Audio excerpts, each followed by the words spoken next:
Why, hello everyone, and welcome to the stream.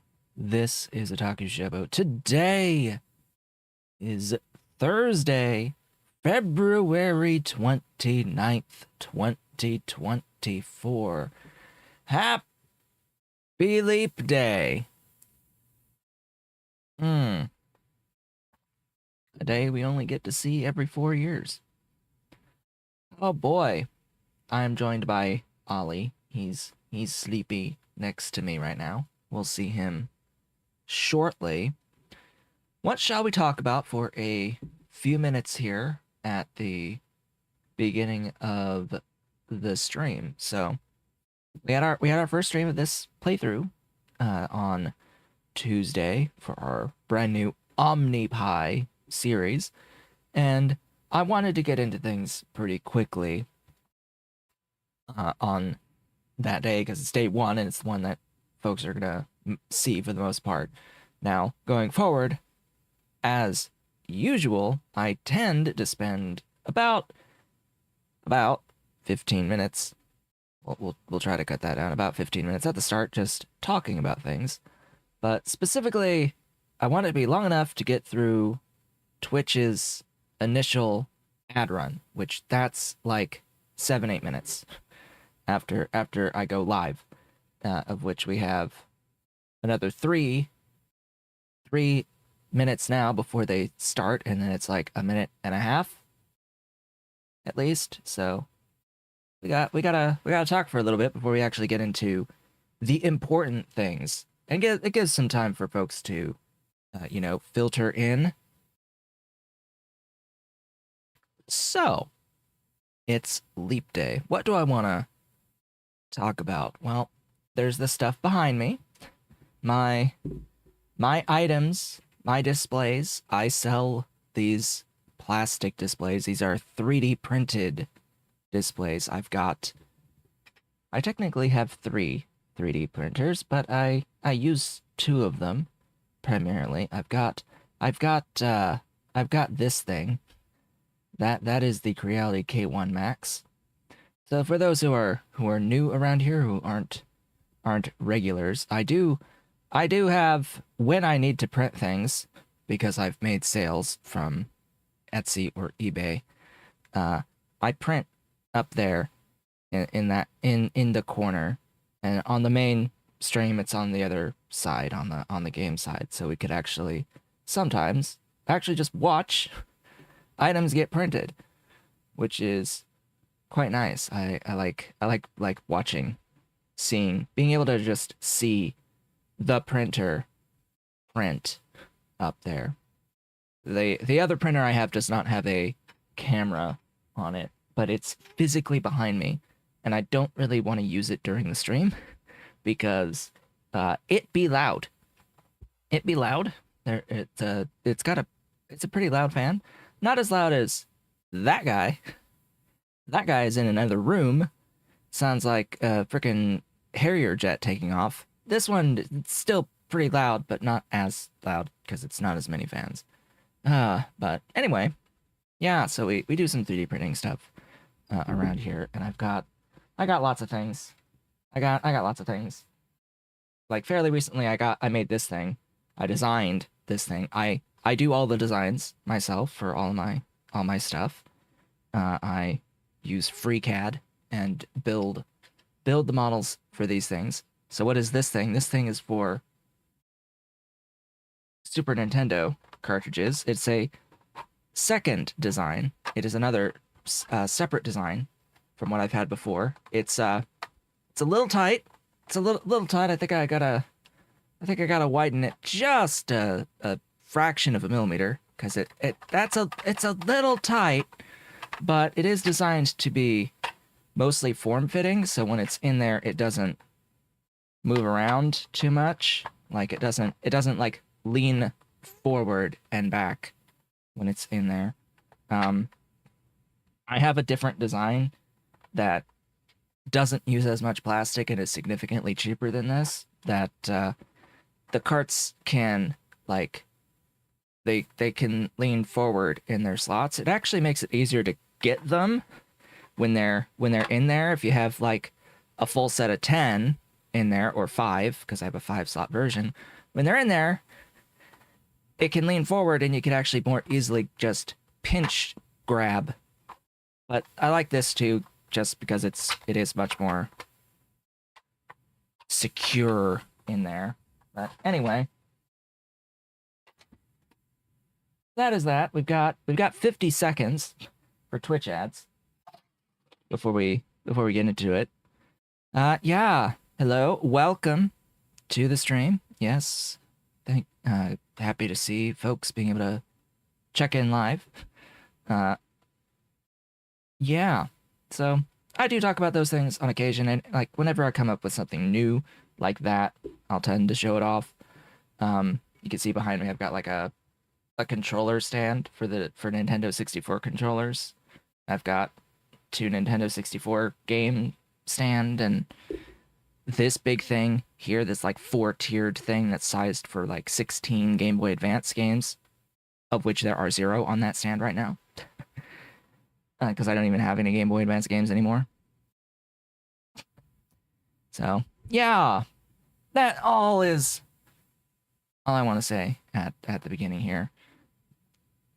In my description, there are links to the places you could buy these things, and there's if you are in the US and are okay with buying on Etsy, there are discounts for buying on Etsy. For those of you who watch my stream and are on my Discord and all that good stuff, down in the description there's a general like 15% off link, as well as a link for 30% if you buy $15 or more of stuff. So I've got those 2 codes that are available for that.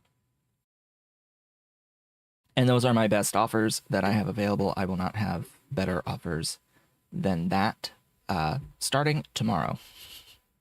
I have to say starting tomorrow because today is the last day I am on Etsy offering a 30% discount for buying 2 or more items, which there's a slight difference between that and getting 30% for $15 or more, because the other one applies to everything, even if the order is less than 15, which I don't think can technically happen, but whatever. That is that. There's also like a 10% sale for today on Etsy, but it wouldn't apply to anyone because you can get 15. With that, game, and cat. Hello, cat. Hello, Ollie. Ollie is here. He's sleepies. Ollie's resting. He's comfy. He's comfy on the towel on the desk next to me. He's happy. First things first, actually. There's an update that happened to Pi Alternative Energy to talk about briefly. In particular because, it was announced that there would be no more updates to Pi Alternative Energy outside of bug fixes. There was another update that added a feature. There was supposed to be no feature updates, but, they've done a feature update and balance changes, just, even though they said they weren't. Alright, sure.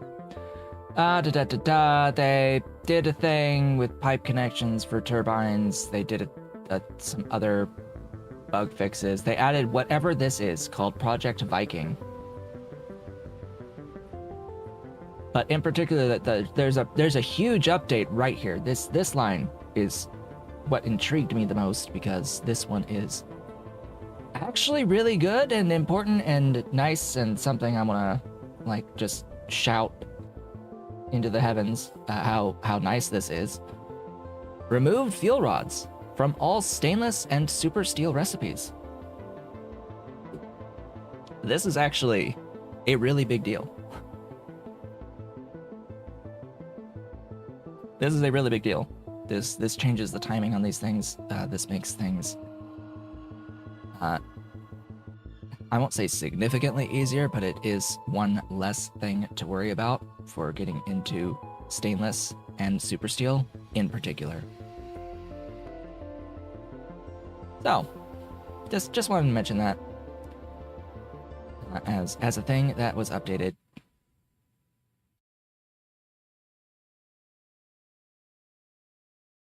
Yeah, I don't know. I don't know what Project Viking is or shall be. Not listed there as a tech.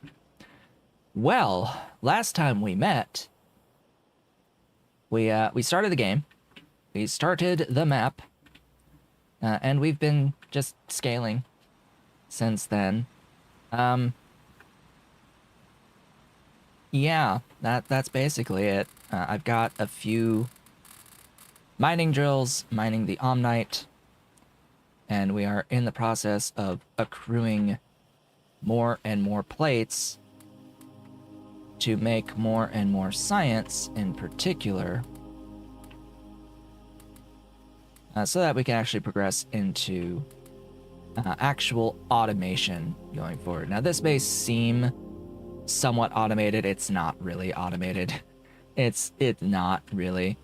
Oh god, I'm holding more than 400 plates at a time, so now it wants to just throw them back in to the boxes for me. You know what? I want 0 of that. But I also don't want it taking up those boxes. This is where merging chests mod would actually be nice, but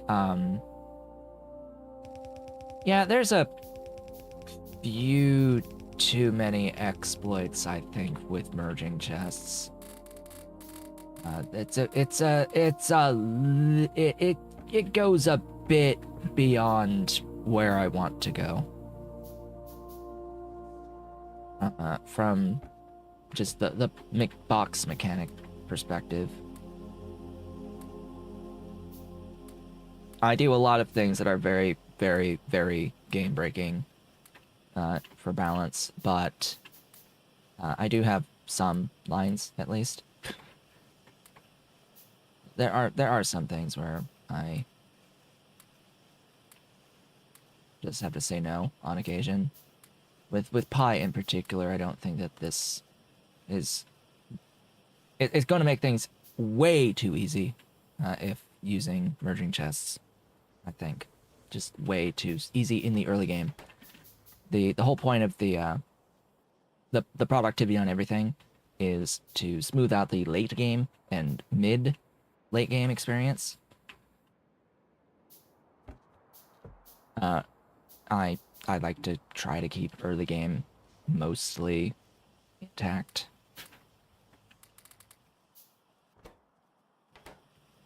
So that's something that we earn over time is the productivity stuff. The merging chest is just something you get at the beginning. You just always have, and it's always there. And always useful. Very, very, very brokenly useful. Anyway, got science. Let's keep putting science into the lab. Start working on getting automation going. Is there anything I can really do here? Hello, welcome.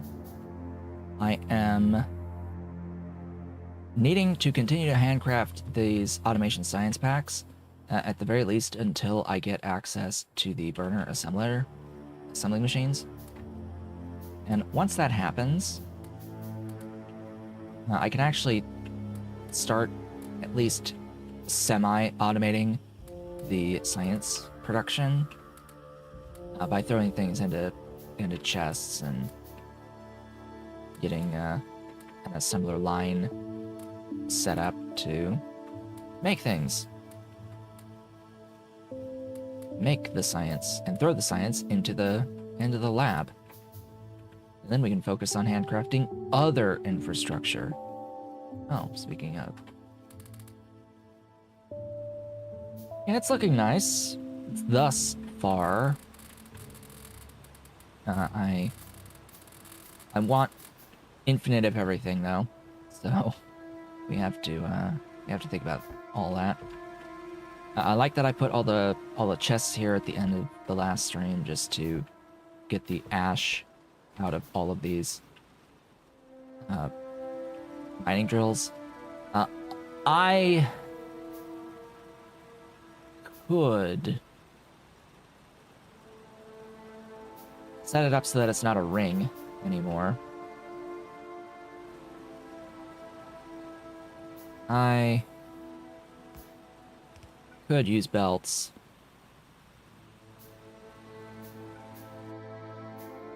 I do have undergrounds, just automatically. And I'm gonna make a couple of those, because it's beyond time to actually set this type of a thing up.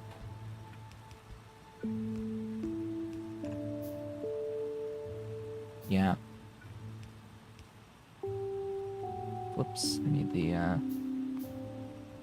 need this. Did I turn on Omni compression? No. No, I have deadlocks stacking for Omni.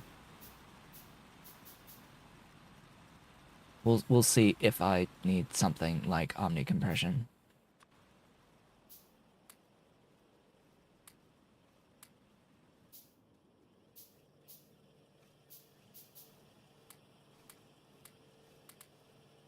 Which reminds me, I didn't actually update my mod list on Discord to add the entry for that. And there was something else that we added, right?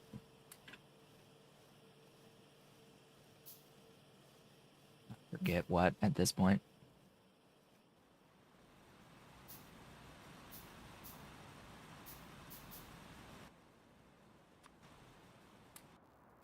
There are 16 in there. This tech is 20, so I think there actually is enough tech made now. I'm gonna let it make this last science pack. Then it's just a matter of waiting for the science to tick. It's 30 seconds each. So whatever, 30 times 10, 5 minutes. Alright, well, we got 5 minutes for this thing to accrue at speed 1. Yeah. Alright. Give me some undergrounds and some regular belt too. I need like all of the belt, all of those. I need all of the absolutely everything. Logistics wise at this point.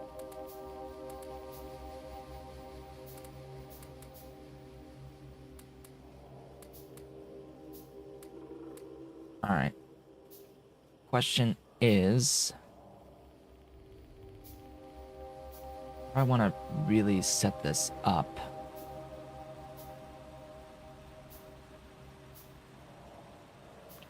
So what I'm going to have to do is I'm going to have splitters splitting.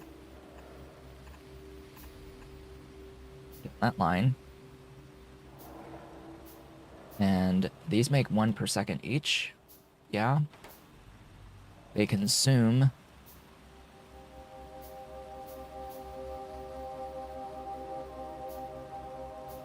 let's say I have 8 in a set, and then I'll merge the final outputs afterwards, or more than 8%. Let's say that what I want out is 7.5-ish, right? To have 2 that merge at the end and have a line of 15. Each one of these uses a quarter of 1 per second. Uses 0.25 of the fuel, Omnite.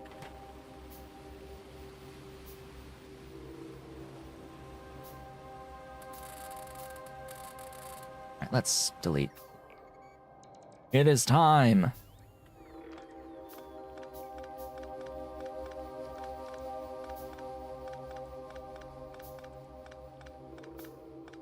We're gonna need a lot more inserters though.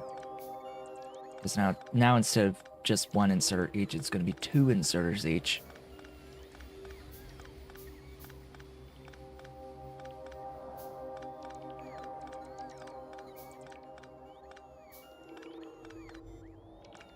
But this is the process of like actually automating the actual automation of the ore going up, so I won't have to keep inserting the ore into the whatever they're called.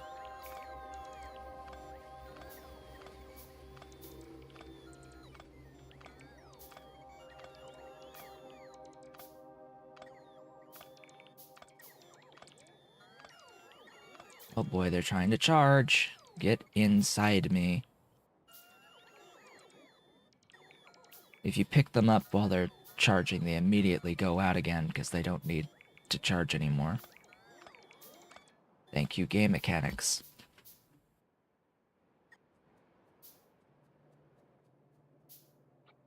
You know what? Just do 16.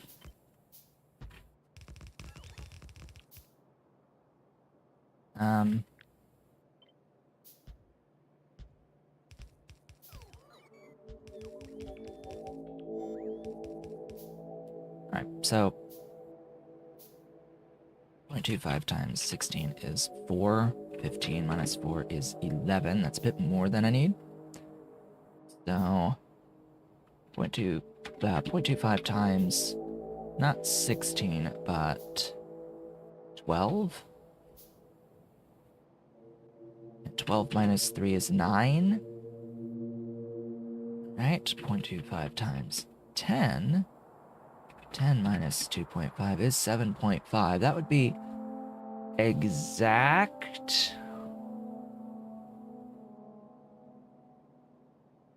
I think I'm going to do the 12.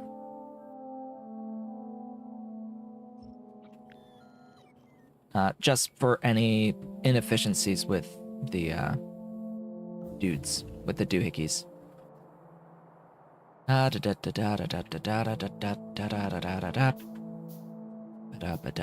We have completed the automation research. Cool. All right, then I need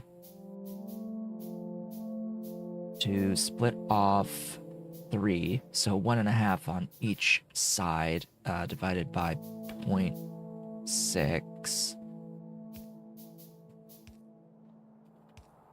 That should be enough. On that side,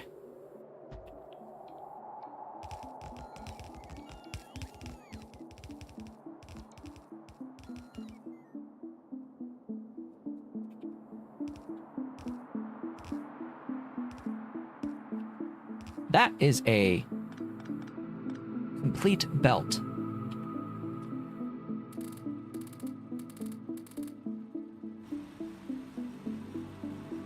That should be a full throughput belt of 15 per second.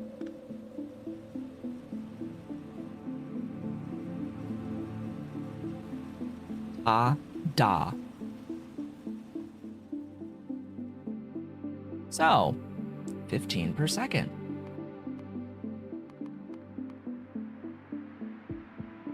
We can feed 7.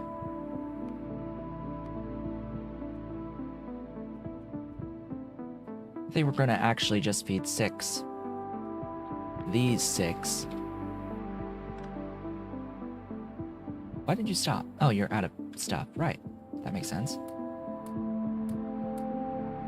I can make these things now. So please craft those for me.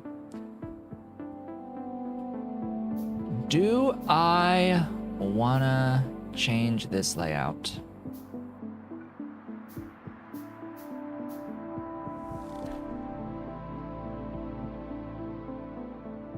I think it'll be easier if I do.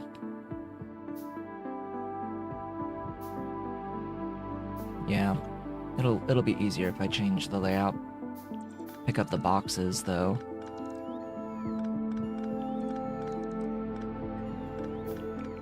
Because even though I have a bunch of robots here, it'll just take forever to pick up all the contents of the boxes if I don't just pick them up myself.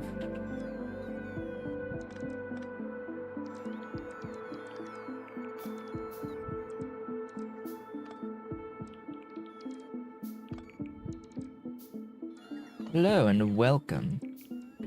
Welcome to the stream. We are working on our automation here.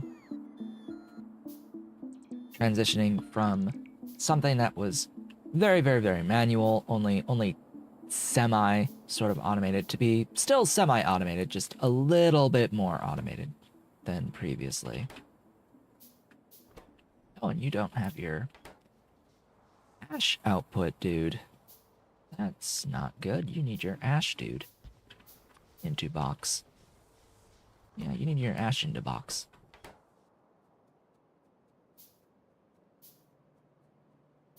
So yeah, now we've got our first setup here for the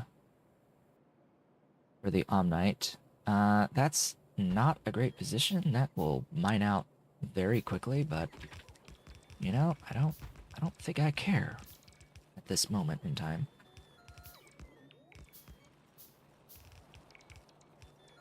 I'm likely lacking these things. Yeah.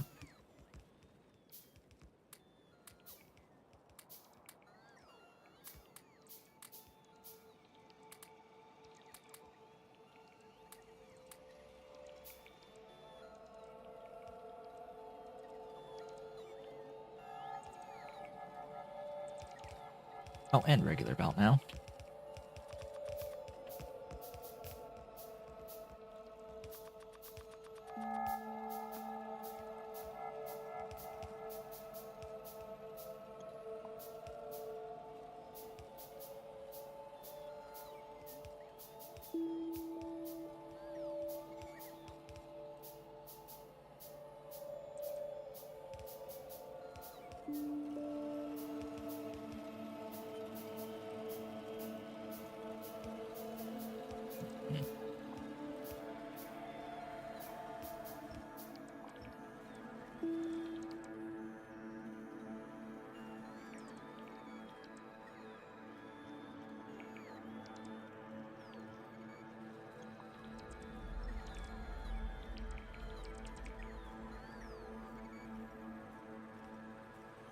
Yeah, just clear that for now. Let's just see if I can at least get the one here set up. I am in need of quite a bit of stuff still.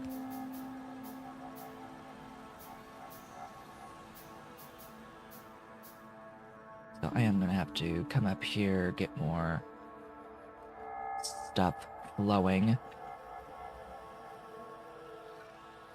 Alright, so each of these lines will feed 6 of these Omni tractors. I'm actually going to start moving a little bit over this way at this point. Let's see if I can kill some trees, but in particular here, set this up.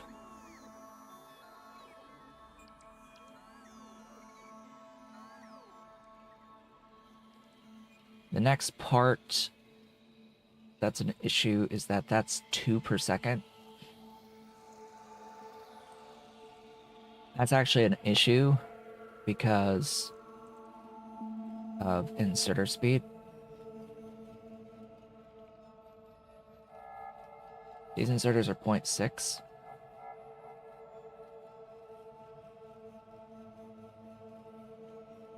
These inserters are 0.6 each. We can get around this using Bob's adjustable inserters. And we can effectively double the speed by using right angles.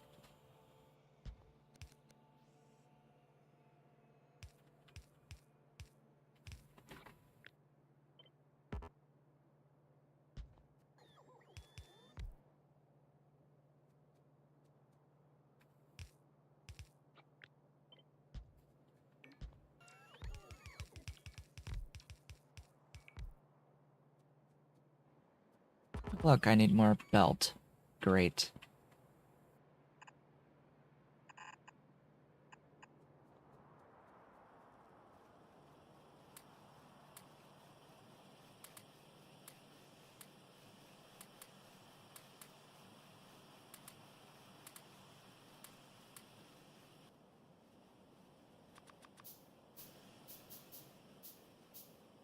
Give me things. Give me all the wonderful things. Might have to delete this to get the resources back. The belts back. That's fine.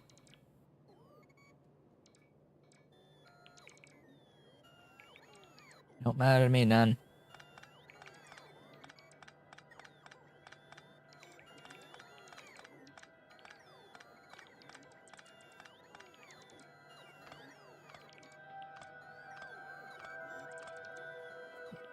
Manually pick up.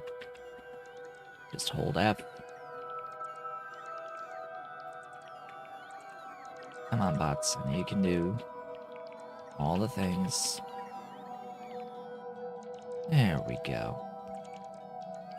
Thank you, robots, for doing the thing.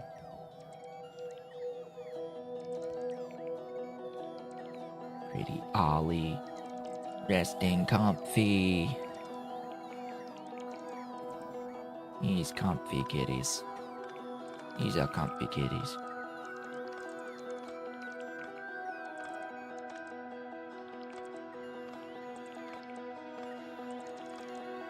And Dolly is under my bed. She's in her comfy spot at this time of day.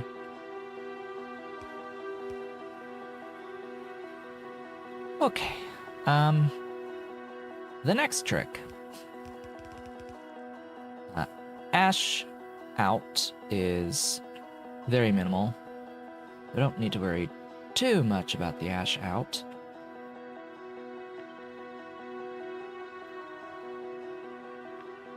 But we need the ash and the other stuffs. Oh, that's not nice, actually. Yeah, I need an extra gap between these. That's unfortunate.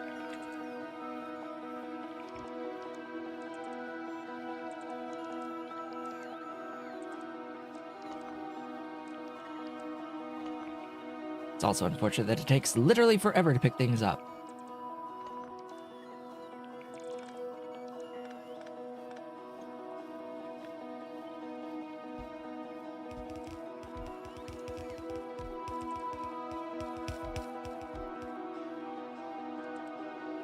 Alright.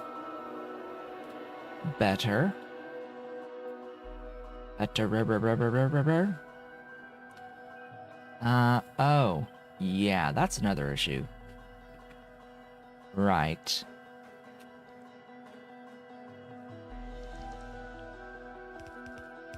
Same thing with this.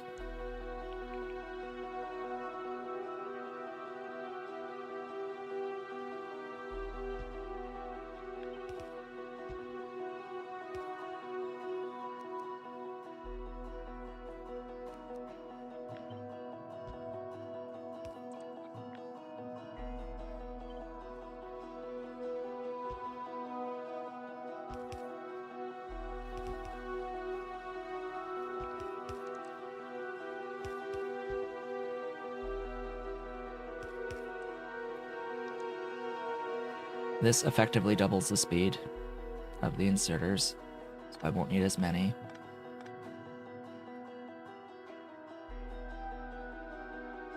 Not like I need it, but it guarantees I get output here. Like proper speed of output here.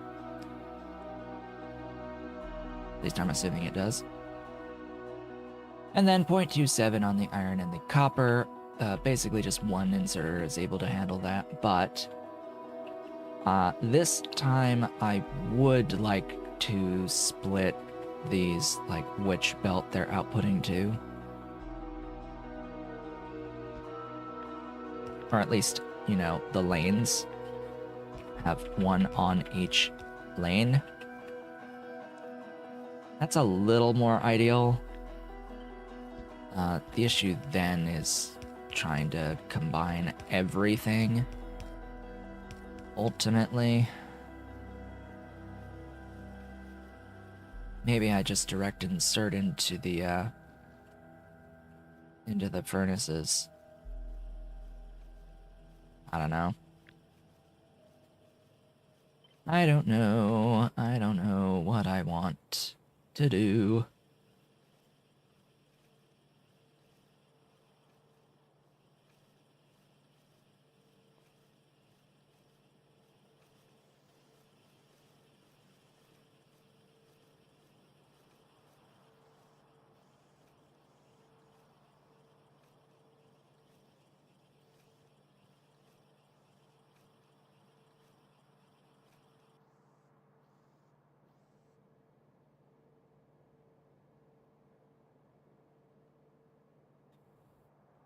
I have undergrounds. I can use the undergrounds.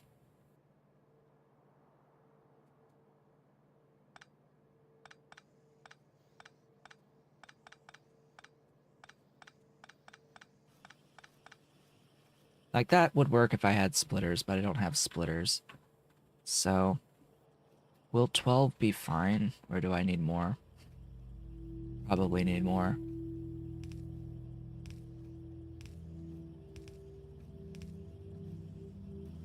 That's just enough. It's just enough.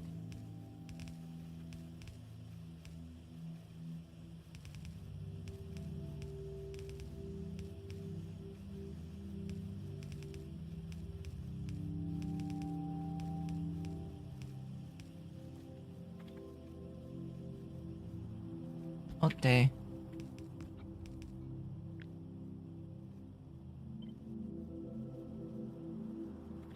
That's 2 of these, actually.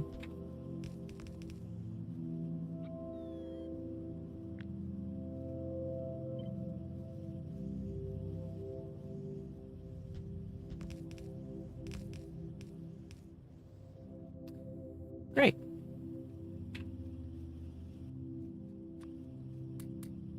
So you may have noticed I also do need the fuel for these.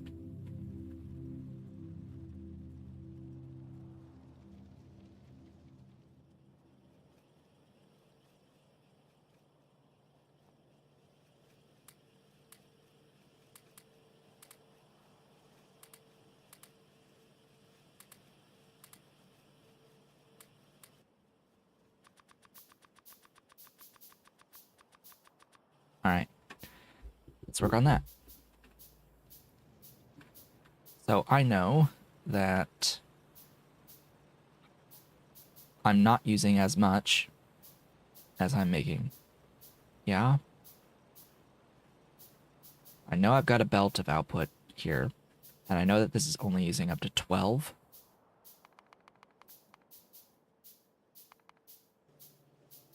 And these use not at much at all for fuel.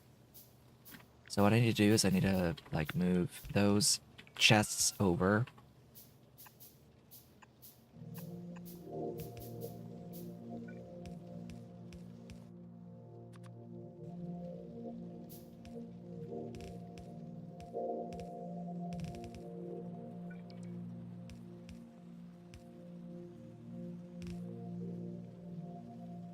I'll do it.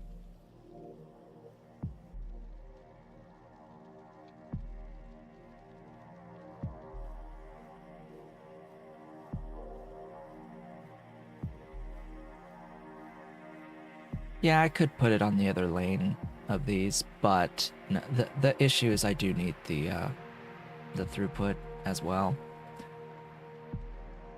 I think it's just enough. I'm just worried about needing to do an extra swing with these 2 inserters.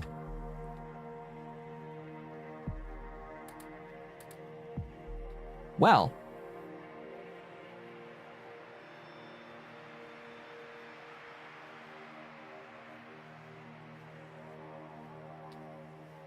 I don't like this that much.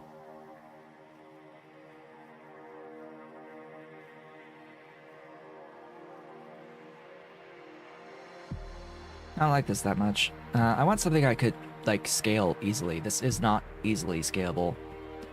I'm gonna change this around a bit.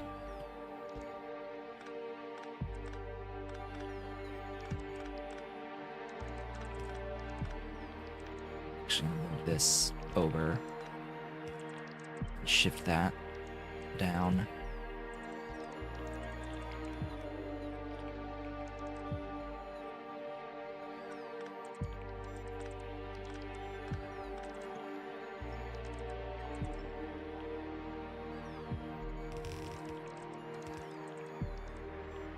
converter yet. Don't do that.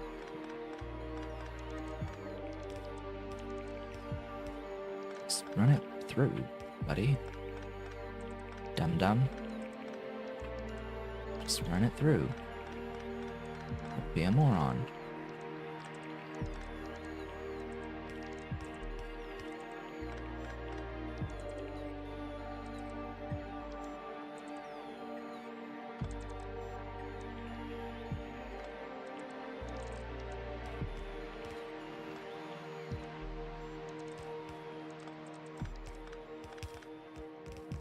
Yeah, it's very similar to my older arrays.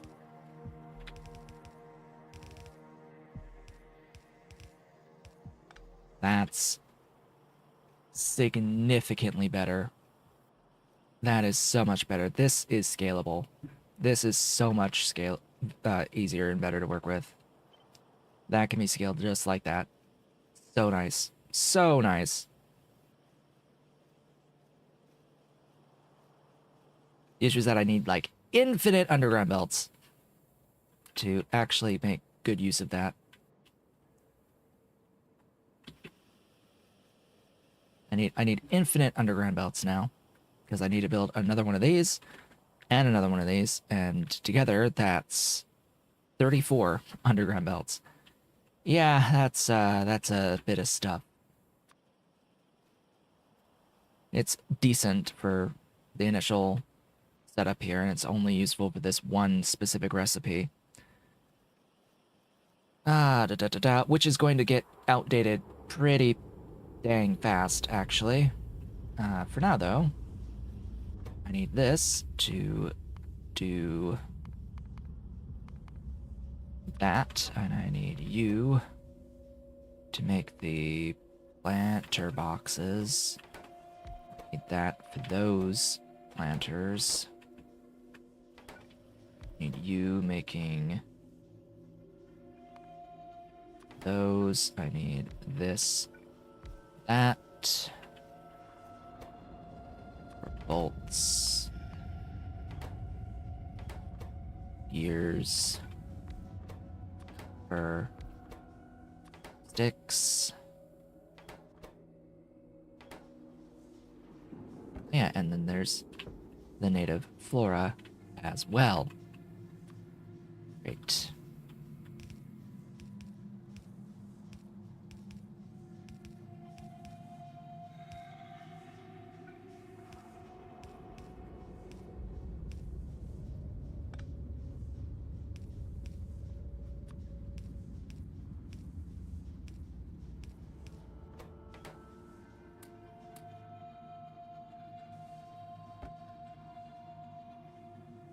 Okay, throw that native flora in for those. This needs ash and soil.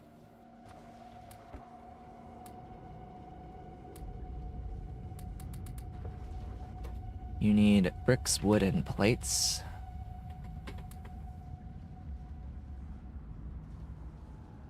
Wood as wood.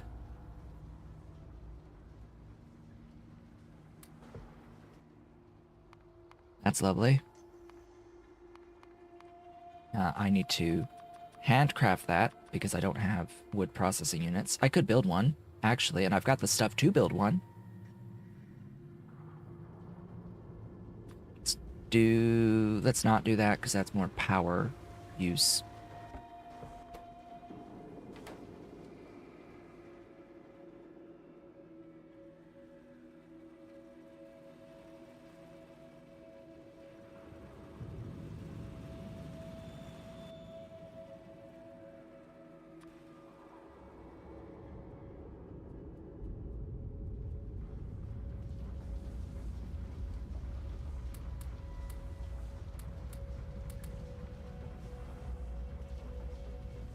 Yeah.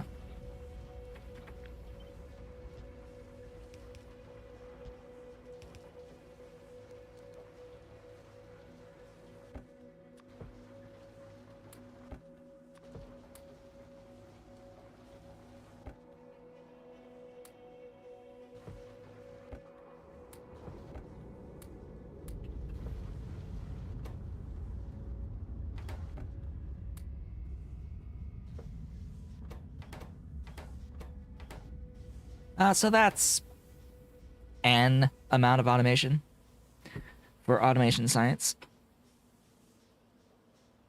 An existent amount of automation. So it will move. It needs constant babysitting, though. That's the only, like, big problem with it. However, we do get consistent enough stuff now. We are making less overall resources than before. But the point is that this is more scalable. I need those, and they should always move, right?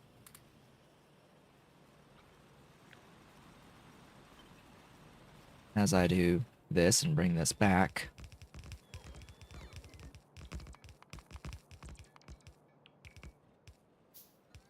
Just keep making more things as I get more iron.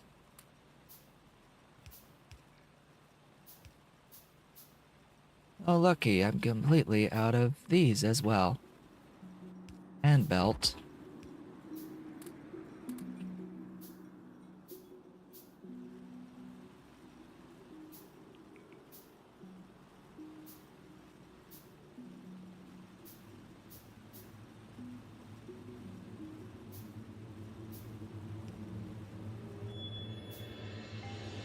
Well, let's pick up a few things.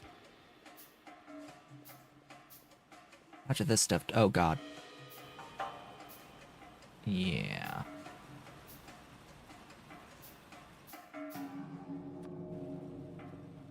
So.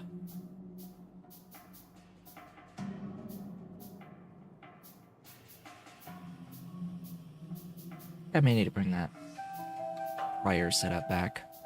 At least partially.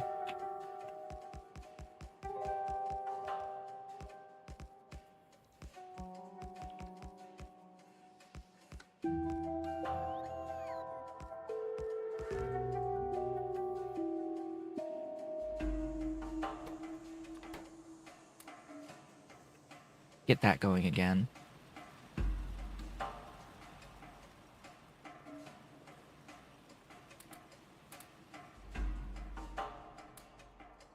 Just so I can get some of these resources going again.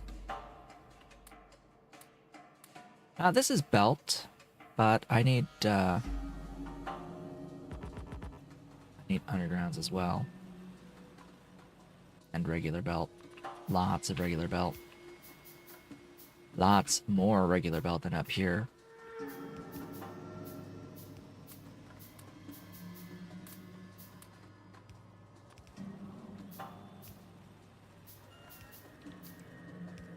Yeah, because let's keep in mind, I not only need to build this setup, I also need to build another of this particular setup, which I can do vertically. And it just fits for what's being replaced there. The issue is that none of this has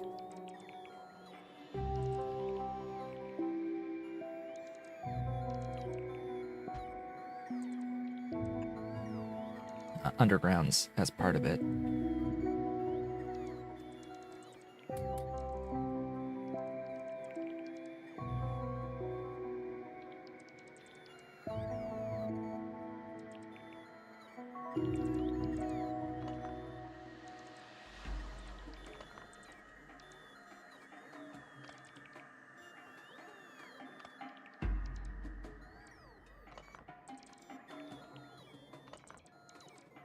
Doesn't feel like we've made much progress, but this is setting us up for greatness and fantastic things. Yes, the cat is moving. He's alive. He's alive! And he's moving, repositioning.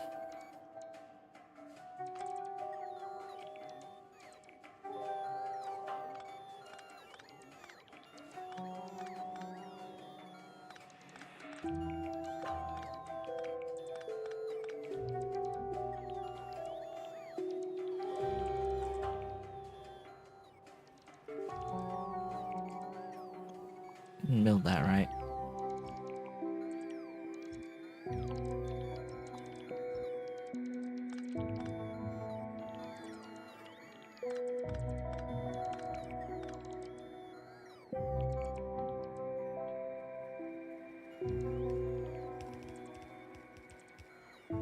That's it. That's the rotation.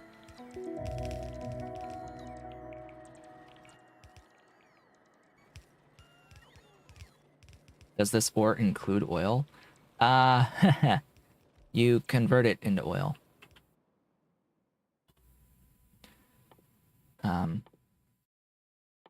Yeah. You have to produce oil out of this stuff called omniston, which comes out of pulverized omnite and omnic acid, which that's out of, yeah, that stuff, omnic water and crushed omnite. Where's pulverized omnite? Where does that exist? Here. Unlocked. Crushed omnite. Speaking of crushed. Ah, there it is. Yeah, that's it. 5 to 10. Okay.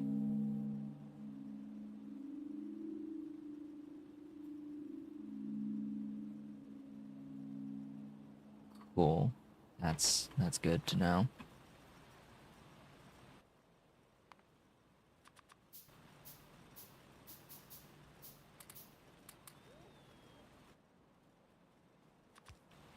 How much stuff are we short on?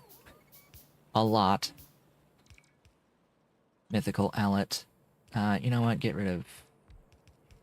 I really don't want to get rid of all that. Really don't wanna. Really don't wanna.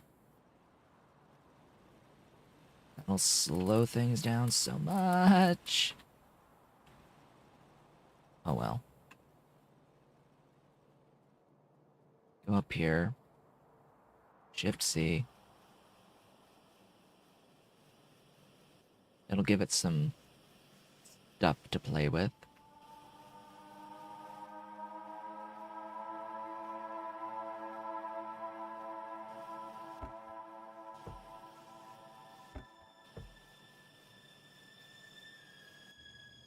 Give iron.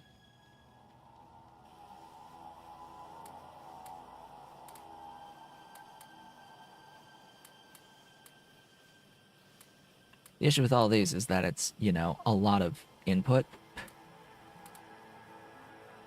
You know, it's like 12 each set, which is quite a bit of things.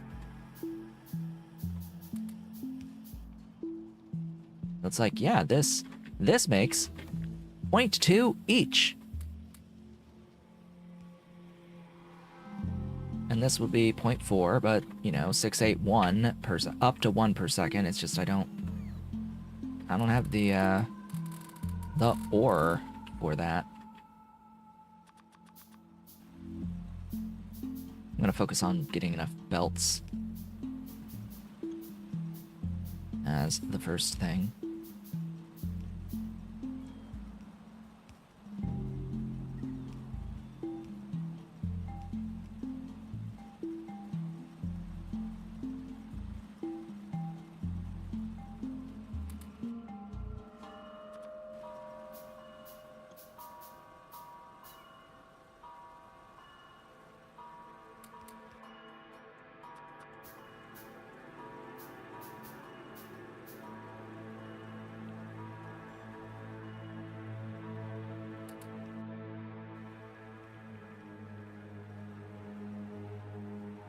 Yeah, all this just for the undergrounds because they're so expensive.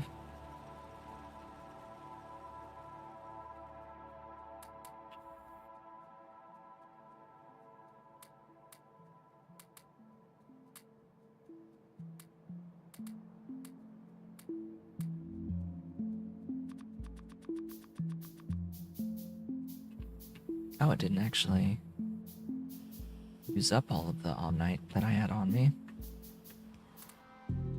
Autosave is autosaving.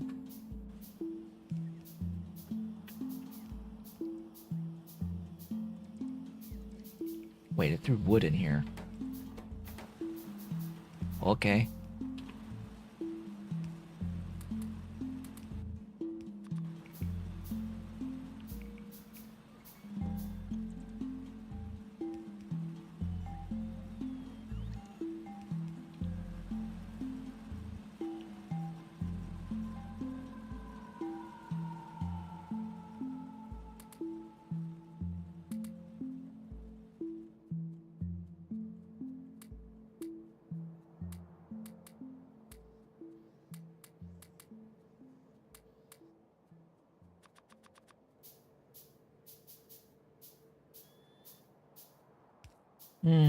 Yeah, I do have ore in my inventory. Why is it not automatically doing that?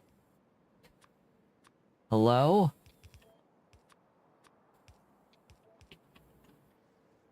Like, duh.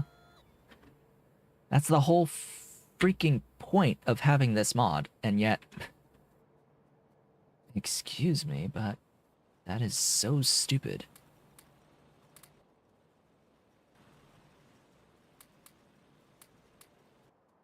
I have all that ore just sitting in the inventory, and it was doing nothing.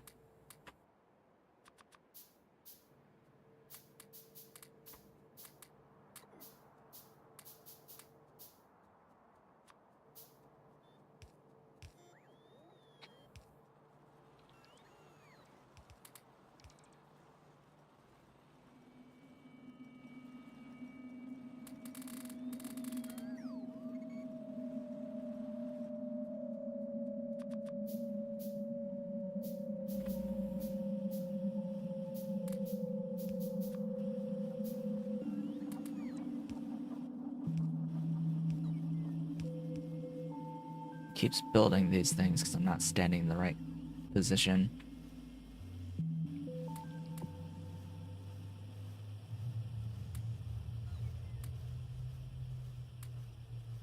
Then all of this is built inefficiently.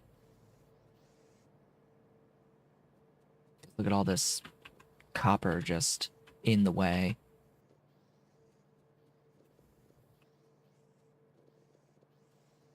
Iron's not even moving because the copper's in the way.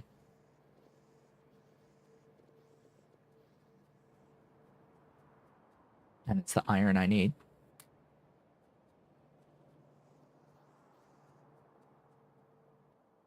Oh yeah, like, hi, this... Look at all this wonderful, wonderful stuff. Like, it's making an even amount of stuff. It's supposed to be an even amount. It's supposed to be making an even amount of both of the things. But because it's a percentage chance, it doesn't actually.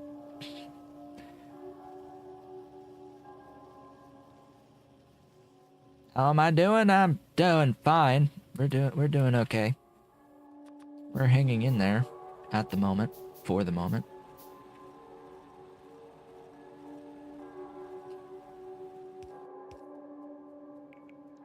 Yeah, we are starting to feel the lack of resources thing. Starting to. It was great for day one. On day one, it was actually pretty nice because I had not felt the need to speed up the game on day one, but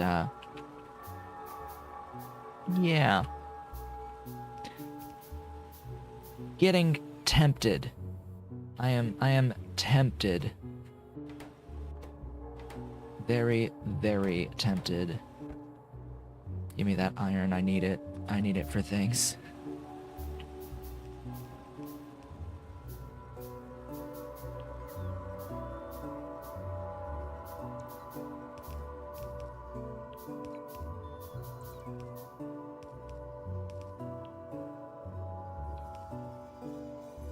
Alright, we only need undergrounds now.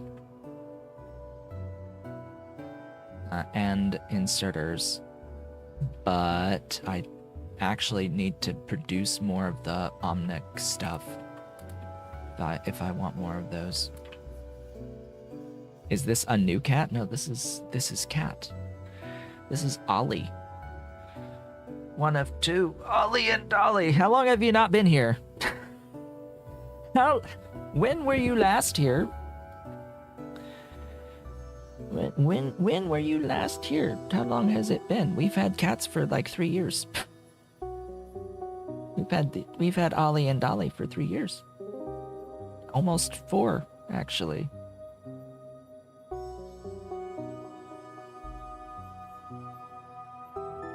Trying to think. It was 2020, yeah? We got the kitties. I think it was 2020. They are going on 4.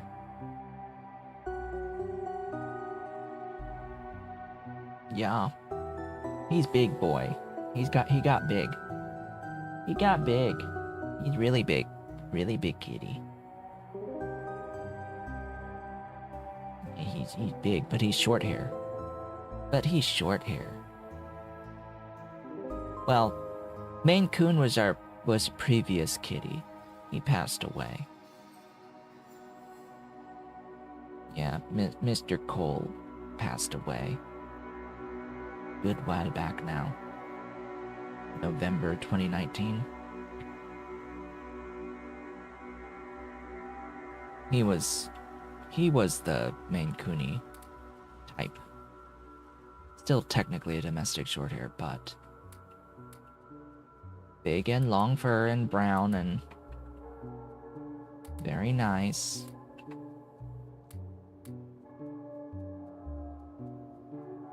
Yeah, he passed away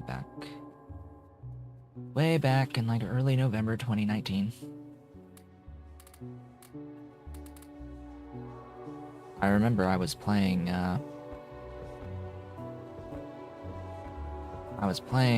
Autonauts at the time.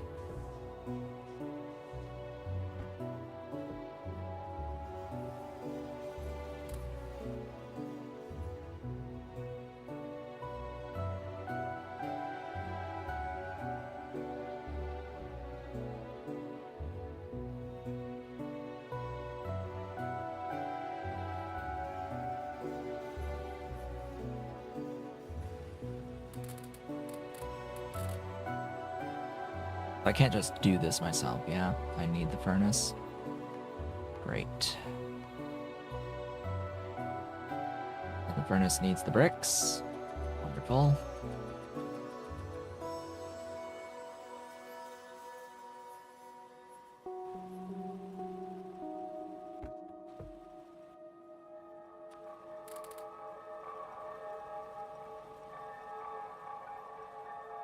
I do have a thing. Do that. Out of crushed stone, yes. Put that. Oh, I don't have inserters. Great! Wonderful.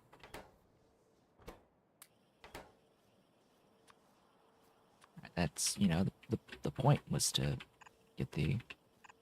How much do you make? Up to 4. Great. Put that there.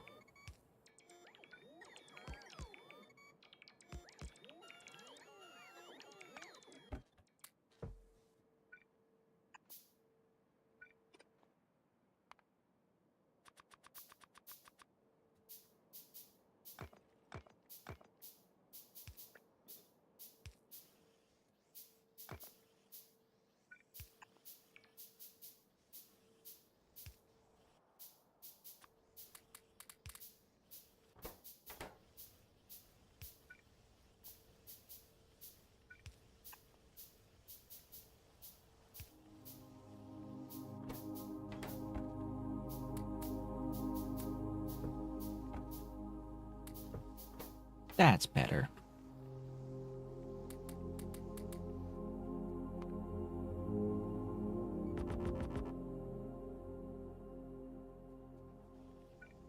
Regular furnace?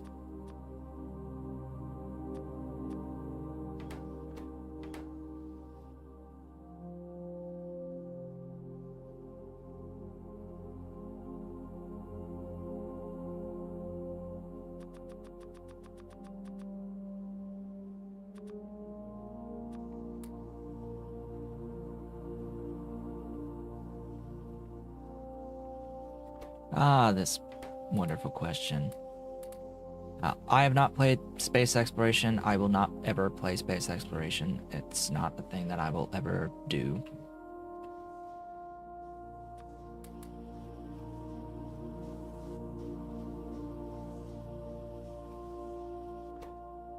Never shall I ever.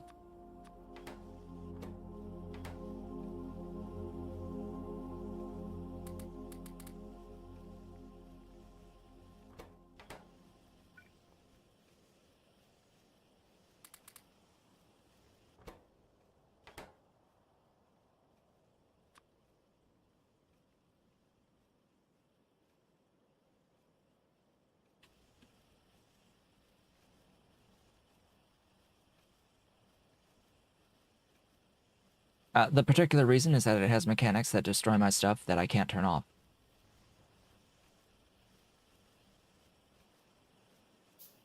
If I could turn off those mechanics, every single one of them, then I would consider playing it, but you can't, so I won't.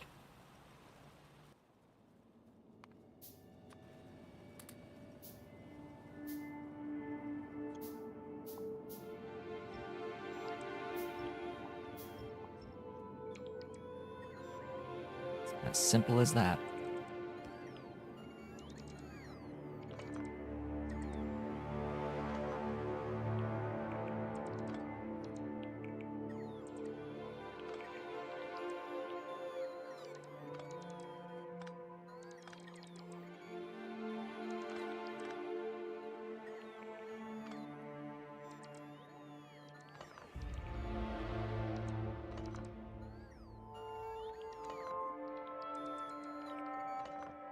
And because of that is one of the reasons why I have some concerns about the Factorio expansion.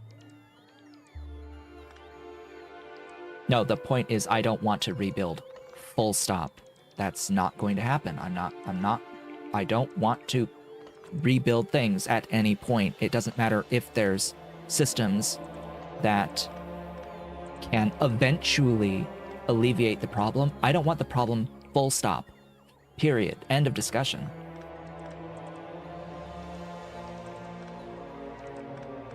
And I'm not okay with a chance of my stuff being wrecked. Like, full stop. That's not fun. I'm not going to play with that as a mechanic.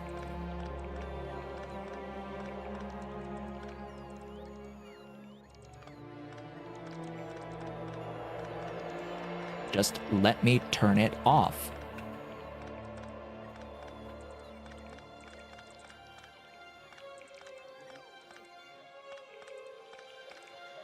No, I don't want to have to keep making robots because you have to play with robot attrition. No, I don't want my robots to just die because fuck you. No, I don't want meteors to fall on my stuff because fuck you. No, I don't want my space platforms to get wrecked because fuck you. That's not fun.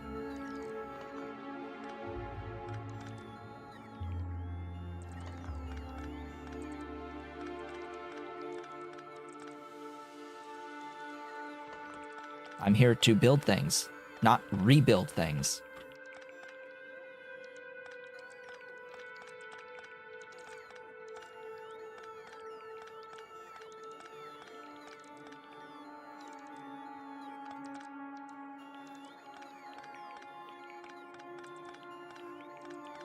I've had this argument with people many, many times, and I'm actually just sick of it at this point.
Oh, and then there's also the concept of space exploration, the mod, as written. I haven't looked at it at any recent times, but there at least was a time, and it may still be true, where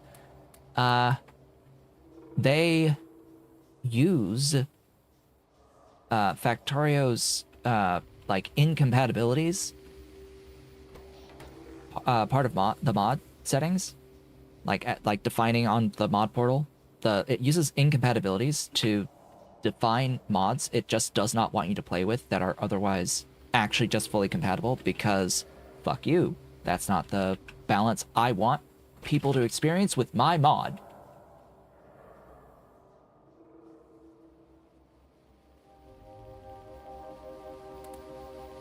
Because thou shalt not play with mods that make the experience easier. I'm going to set them as incompatible.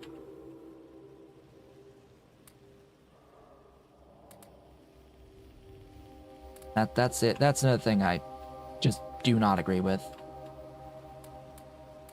Like, it's one thing to not want people to play with specific mods with your overhaul, but when it's fully compatible, you cannot mark them as incompatible. Sorry, but that's not what that is for.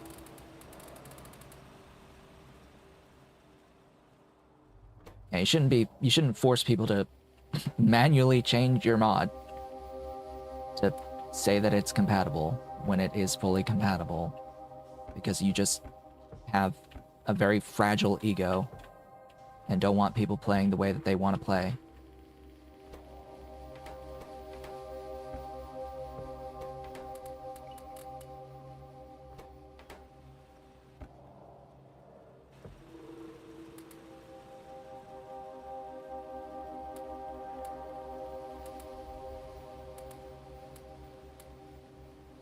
And hey, yeah, now we've got a whole 0.4 per second automated on belts. Woohoo.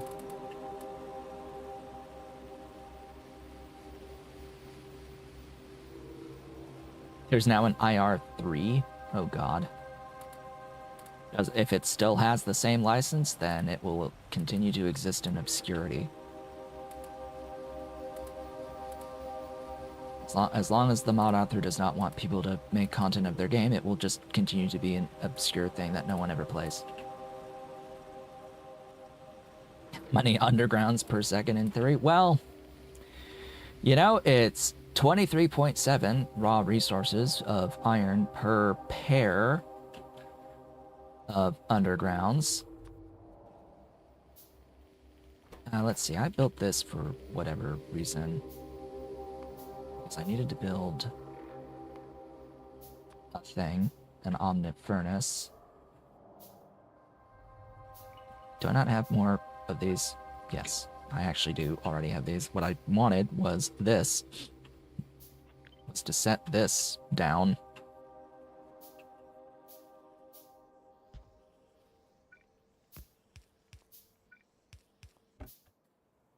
So I could throw in that plus these. Maybe I should have separate doohickeys for these.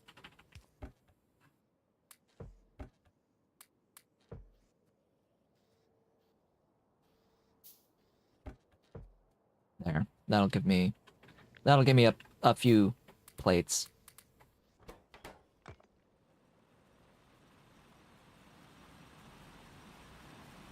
CC BY NC ND. That's the Creative Commons by attribution, non-commercial, no derivatives.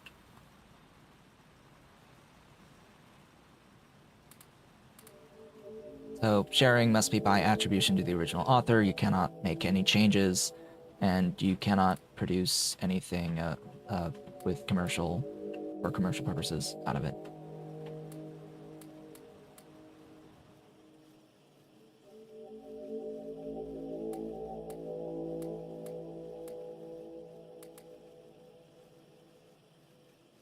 Frankly, that license does not actually prevent you from making videos, in my opinion, but the specific issue was that the mod author very specifically stated, don't do it.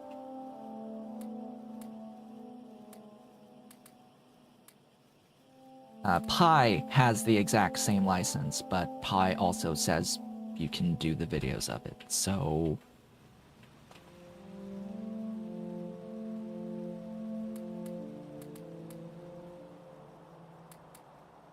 Pi is okay with this. The main reason for Pi having the exact same license is so that you don't resell the mod or the art of the mod, and that you don't use the art in the mod for anything else. That's the point. But playing the mod is fine for Pi.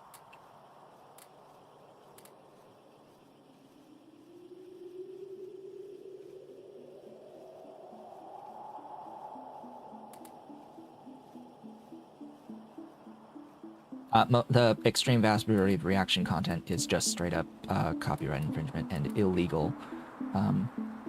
They can get sued. And really, someone should one of these days sue over it.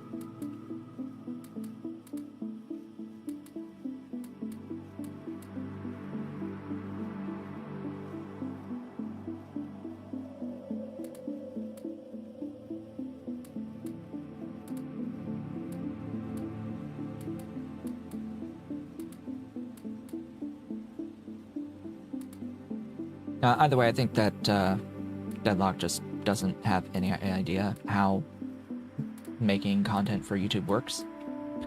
Period.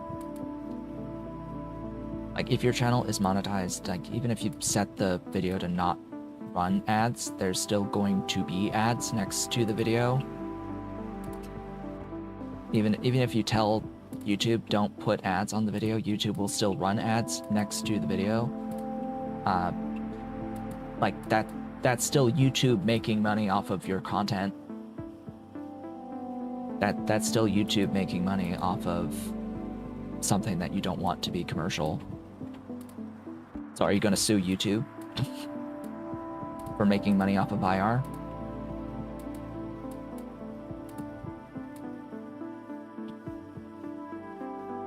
Because someone put a video of their own gameplay of IR up, even if it's not monetized, and if you like, and if you have memberships on your channel, you cannot turn off the join button on specific videos. So then all of your videos that you ever make on your channel are going to be considered monetized because there's the join button on every video, regardless of whether or not those videos run ads or not. Like, it's all technically considered commercial, and because you have the join button, pay for memberships.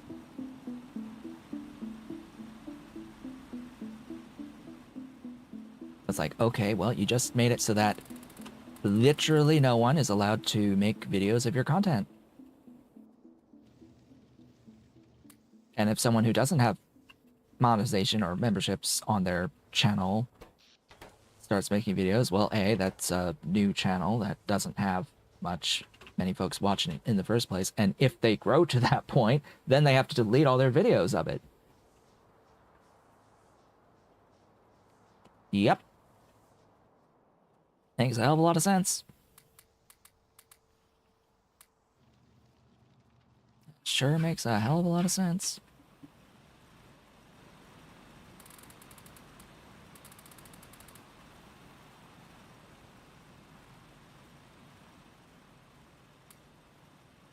Alright, so what am I doing?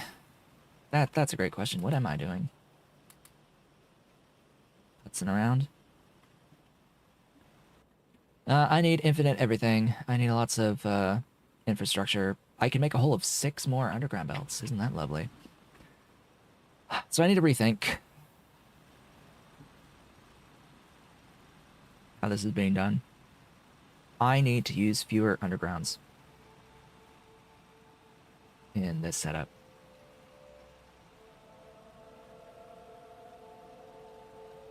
How many resources is it to make these? Not metals. Alright, so I'm gonna make a bunch of those.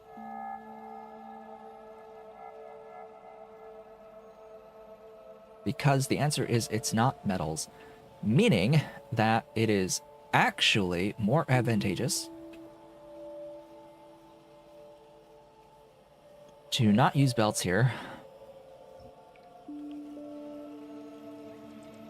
and to direct insert and make not 100% efficient use of the furnaces. It's actually going to be better to just have more furnaces than necessary.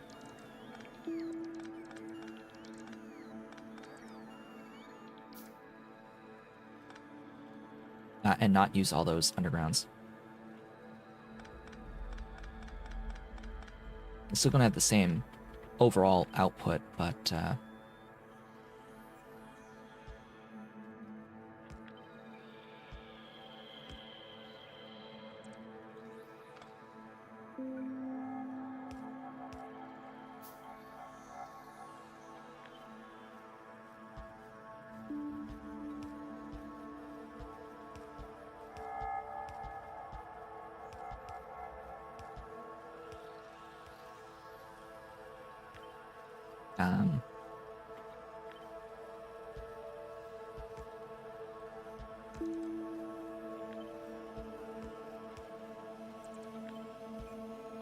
hello, kitty. Yes, big boy. Big boy. Coming at me. Wanting pets. Yes, Ollie cat. Wanting petting. Coming to say hi and wanting petting. Replace that. It does still need fuel. No, no. No, no, cat. No, no. No, no. Actually, do I want to go the other way? Yeah. Ollie, get down. Get down. Hey, I said get down. Get down. Get down, cat. Get away from my light.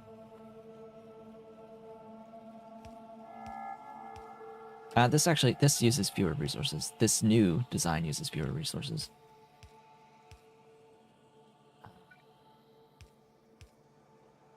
Because the undergrounds are obnoxiously expensive.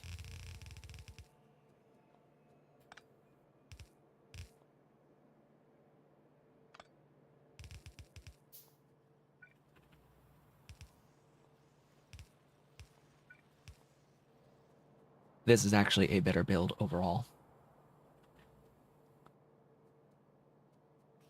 Because this uses a grand total of 0 undergrounds. It uses more furnaces than previously, but this is fully automated. Minus the ash and the stone, crushed stone outputs. That's like the only minus here, I suppose.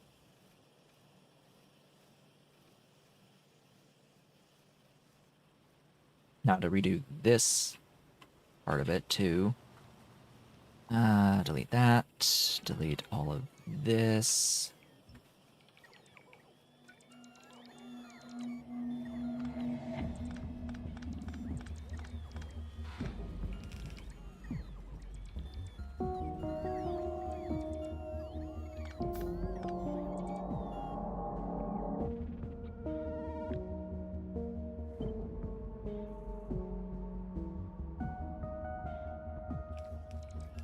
Go. Beta. Yeah, there's no splitters.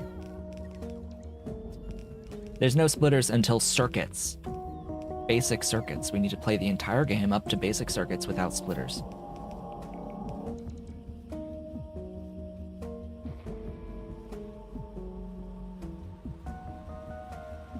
But it is entirely doable.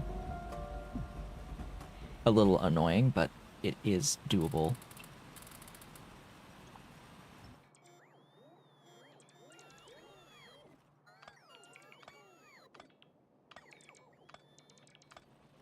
Yeah, it's gonna be a while. It's gonna take some time before we get into circuits. We have to automate tech first. And then we can worry about circuits.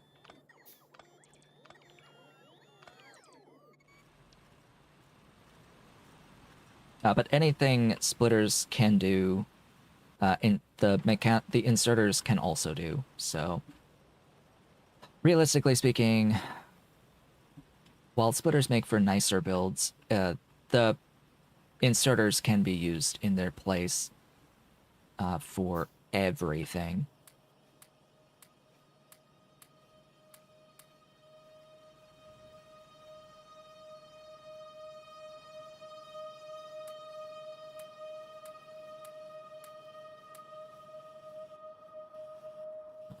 Oh. Help. Oh, yeah. Trees. More deforestation.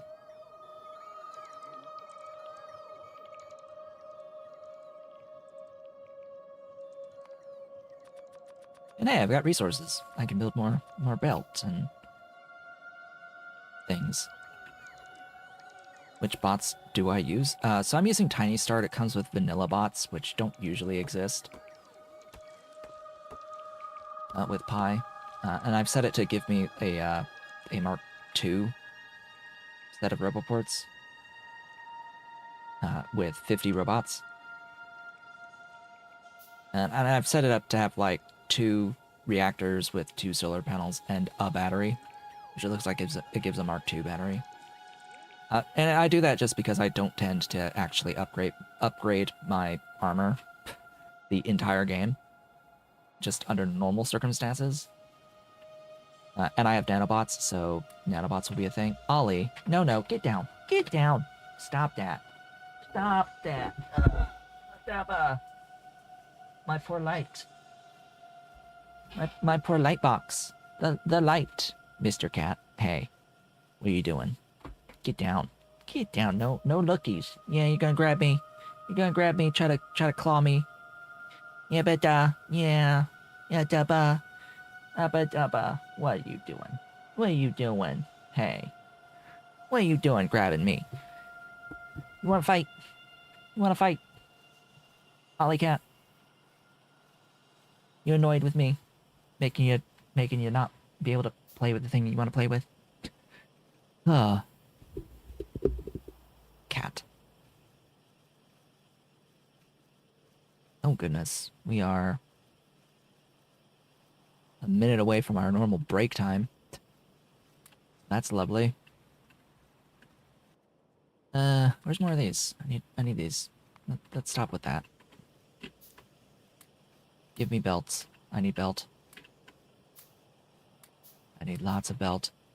I do have some of the underground belts left back, but I need them for this guy. Ollie, get down. Yeah, get down.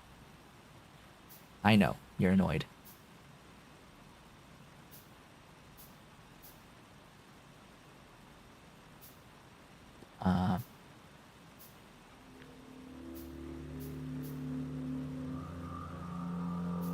There's the alarm.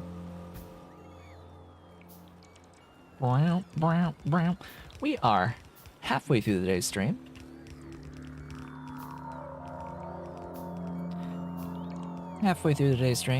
It is time to take a bit of a break. Just want to see this get crafted here. As I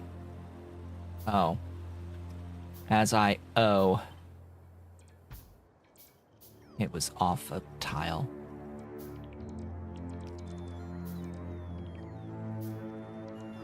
I don't really feel the need to speed the game up right this moment. It sort of does defeat the purpose of this specific experience, particularly as I am continuing to scale. If I speed up now, I won't be scaled up to a level that I need to be. Essentially. So if I speed the game up, then I won't build what I need to build. I will regret not having things if I just speed the game up to have resources. I sped the game up in PyBlock because there was legitimately nothing to do. There is a lot to do right now. There is still plenty I can do and produce and build, and I can continuously scale because I'm not limited by space. So yeah, it's time for a break. I'll be back in just a few minutes.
And I returned.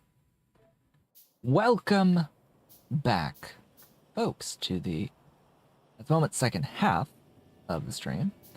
I do, of course, want to remind folks that I have a regular stream incentive every single stream during the stream for every, oh well, when support comes in to the tune of $10 US.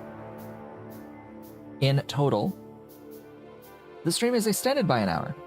I do stream an extra hour when I get 10 USD of support in total during the stream. There's ways to do this in between streams as well, particularly If you go down to Etsy or eBay and you make a purchase of $10 or more, I will count that towards the next stream. Once per purchase, mind you, but yeah, I will count those purchases. If you comment on eBay, because I don't have a way of tracking eBay outside of like having folks leave notes for eBay purchases, but with Etsy, I know you've clicked the link because it tracks it, and I know when the codes are used down below, so I'll know automatically it will count. So with that all being said and done, we are in the process of automating with belts our metal production for iron and copper. We'll also need to produce other things besides just iron and copper, but this is the thing that we are starting with today. I need to actually combine these belts. And of course the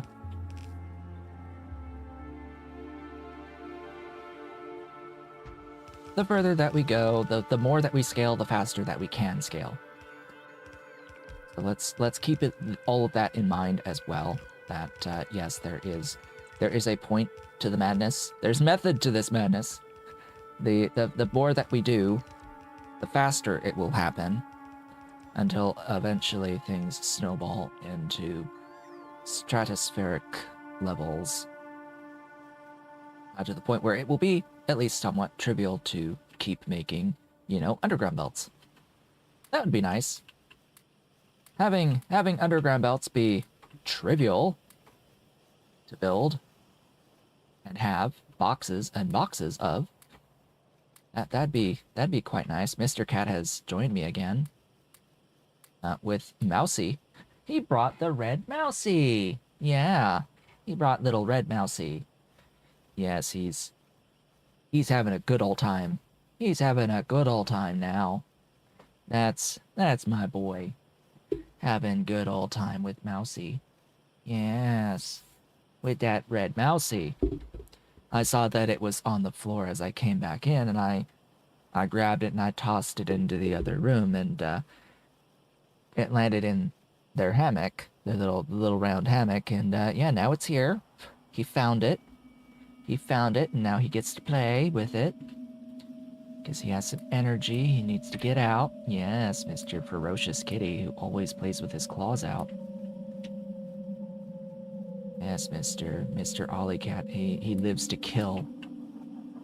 He lives to kill things. Yeah. Where'd it go? Where'd it go? Where'd it go, Mr. Ollie? What happened to it? Where'd it go? Go get it. And off he goes. It's too bad his sister doesn't show up more often. Mrs. Dolly Cat is our long hair. And she just wants to rest at this time of day. She needs her beauty sleep. Alright. Progression must happen, must continue. In order to build one of these sets of things, what do I really need here? At least that much stuff. So I'm looking at, I'm short 100 belts, I'm short a lot of inserters, and I have the undergrounds, so that's nice. I need to build like 111 of these. 5, 10, 15, 20, 25, 30, 35, 40, 45, 50. That's 100 and 10. And that's 115. Or 120. Because it's 2 per cycle. So each one of these things that say 5, it will give 10. Oh good, you're out of You're out of stuff. Huh?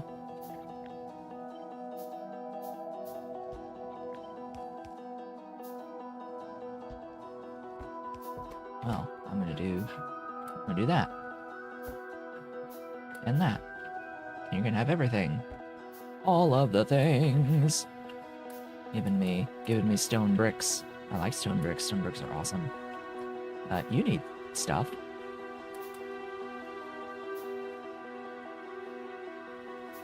You could actually just use inputs.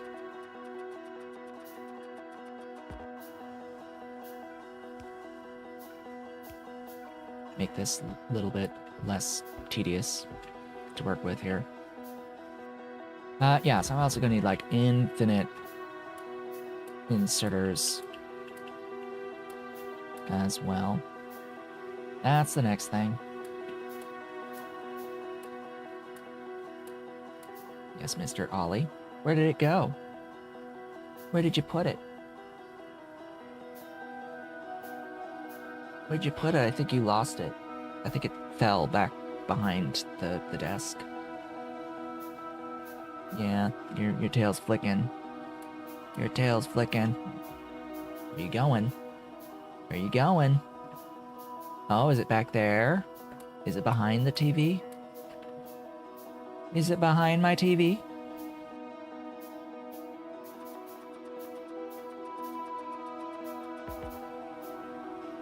Well, the beauty of this is that it does not use electricity. I wanna point that out, is that this does not use electricity at all.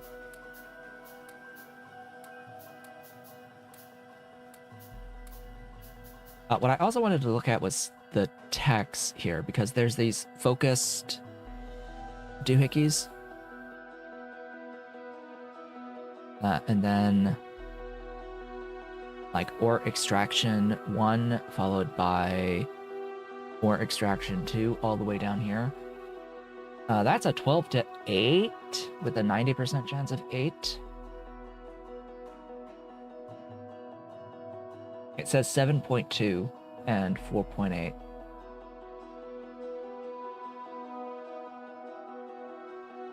So 12 makes 7.2. It's nice they have that in the tooltip thing there.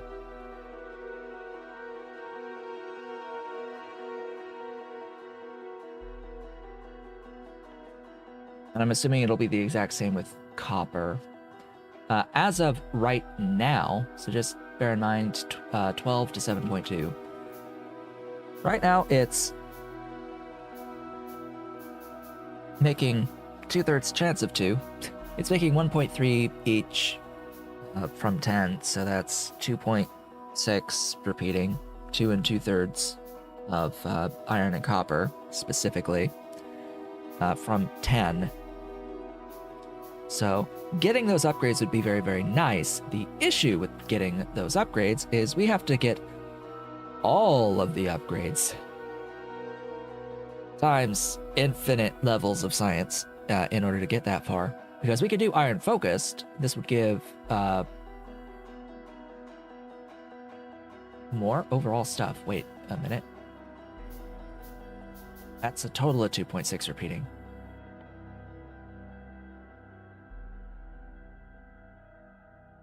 That's a total of 4 repeating from 10.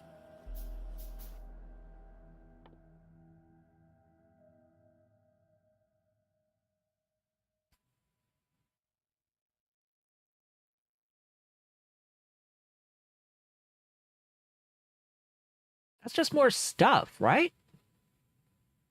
From 10?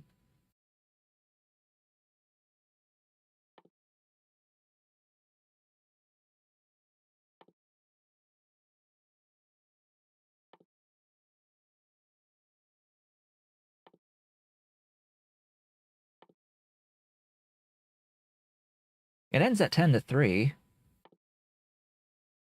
And 1 1. What's that? What is that?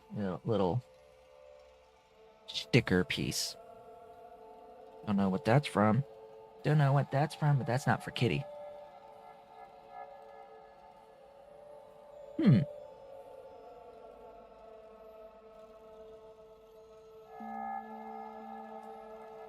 Is it worth 50 science to pick these two up?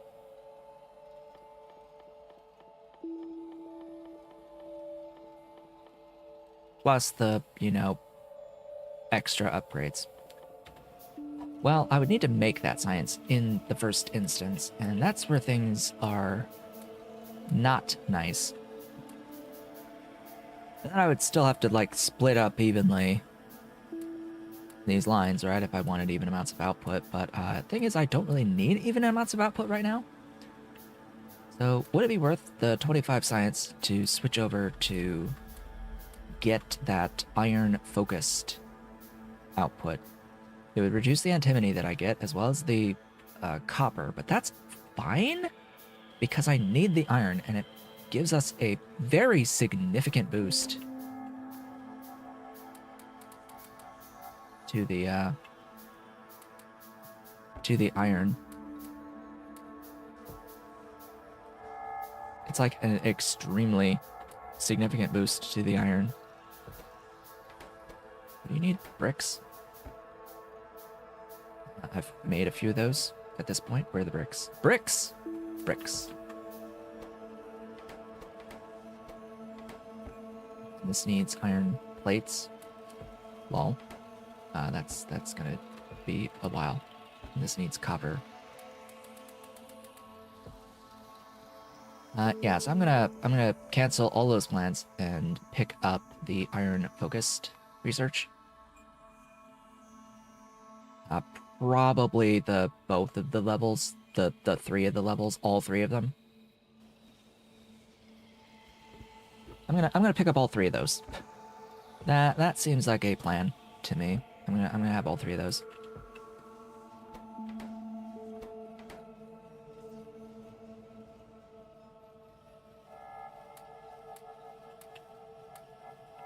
Now, what is the effect of all of this? Well, it means that I have to, like, extend these lines out more. I need more Omni tractors on each line, because the ratio changes. No longer will it be 10 into, like, 1.3 of each. 10 will make significantly more.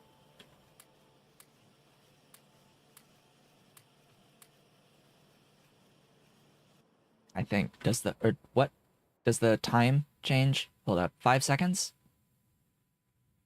5 seconds? 5 seconds? Yeah. And this is this still 5 seconds? Yes. So it's actually, it doesn't change this. It changes how much goes into one of these at a time.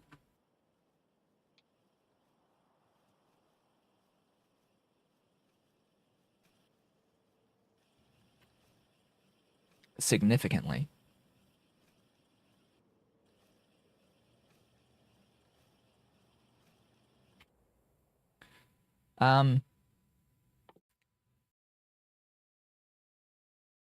Three every 5 is what? 3 over 5 is 0.6. We're good. We're good. I don't need to change anything, actually, about the build. It'll just give me more plates of iron. Less copper, but more iron, which is what we need. We need infinite iron. So I'm going to throw all my iron at science. Inventory. It's a little cramped at the moment.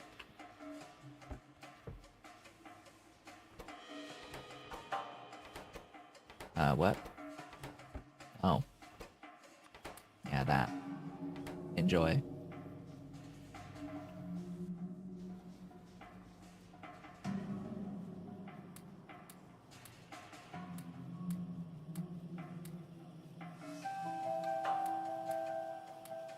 Yeah, so looking back,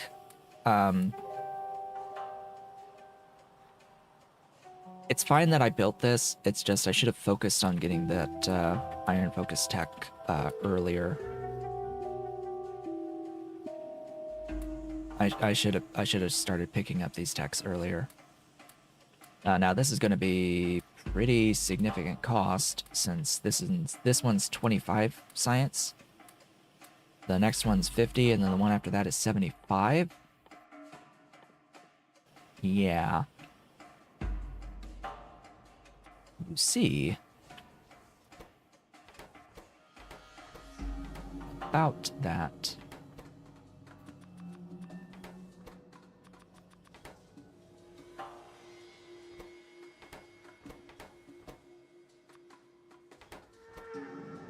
Oh, soil. We need the soil.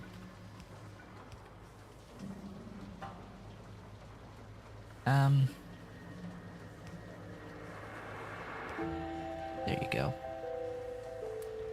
Enjoy soil.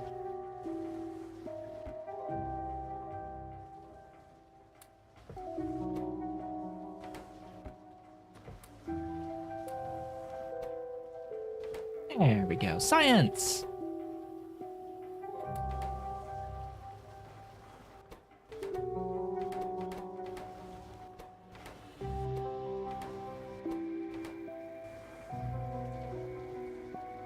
Yeah, I didn't increase the stack sizes of the ores. Oh well. I'm not keen on making the manual edits to the mod that I would need to in order to increase the stack size of the ores. Not that keen, but anyway, where's mods? Mods? Which one was it? Coal processing? Was it in coal processing or raw ores? Which one?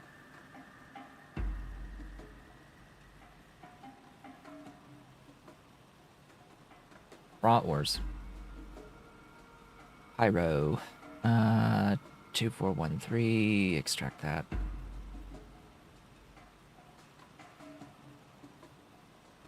Pyro.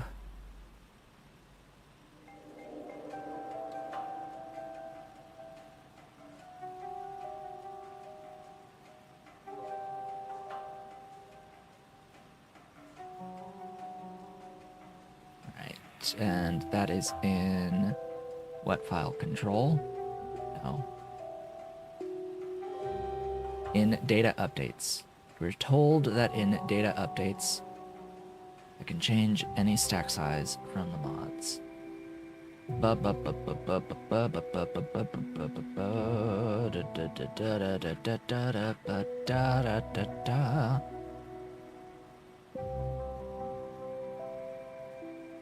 In control.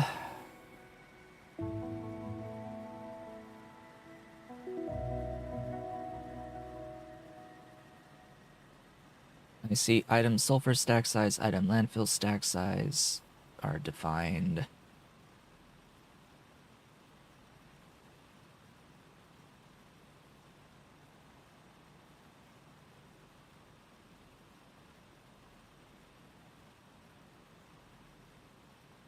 There's icon setting.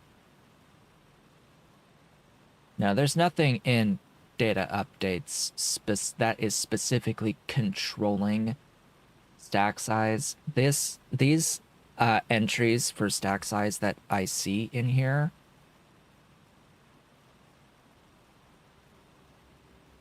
that specifically set sulfur and landfill stack sizes, that code could exist basically anywhere. Like, that's not specific to Pyro. Not really. And the thing that I would have to go through each and every single ore and add an entry to every single ore, redefining the stack size, and I could do that as a separate mod.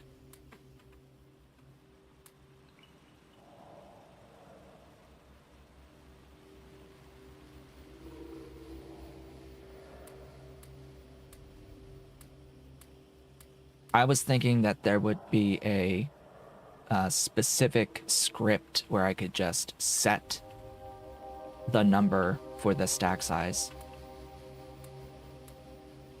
and have it automatically pull in from a list of the ores. but that's not how it's done. And I would have to do that myself. Because you could do that. You could actually you could make a array of just a list of the names of the ores and make a script that iterates through that array to set the stack size for each of the entries in the array.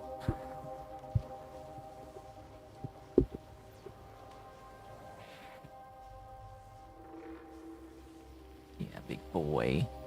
Settled down. And that would be easier than typing each entry out to set stack size if it's a big array. And it makes it easier to modify because you can just change, add, remove things from the list without having to add much else.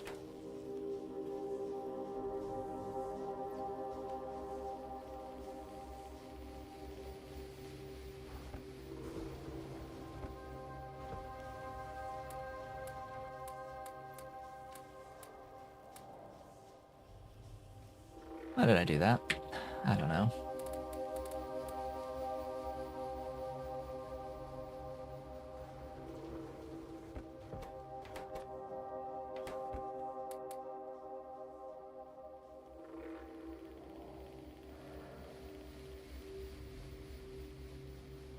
I'm not thinking.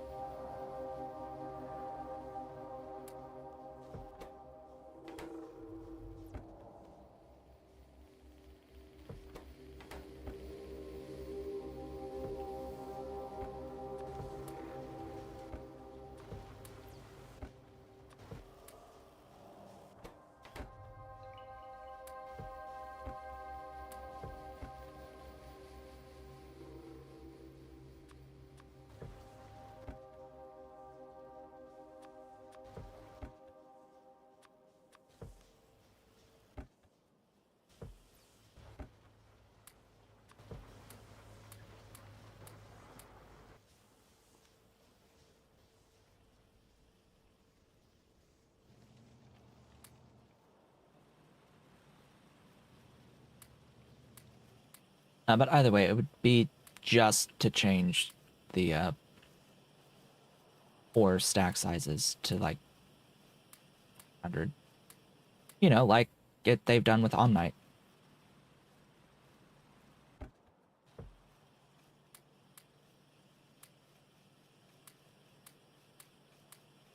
Either way, it just delays the inevitable with the thingy here. Okay, we've got the first Omni traction.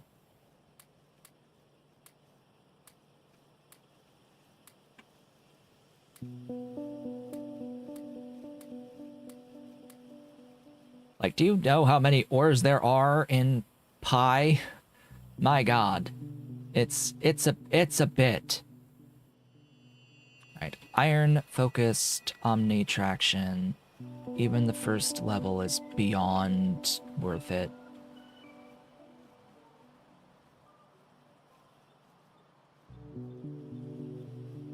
Yeah, but it also specifically has to add ores from the alternative energy and all the other things.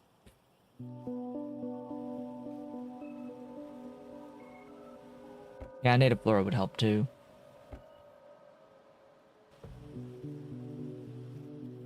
Alright, so now we get 0.47. Meaning we end up with 2.8 on each line. And the 2.8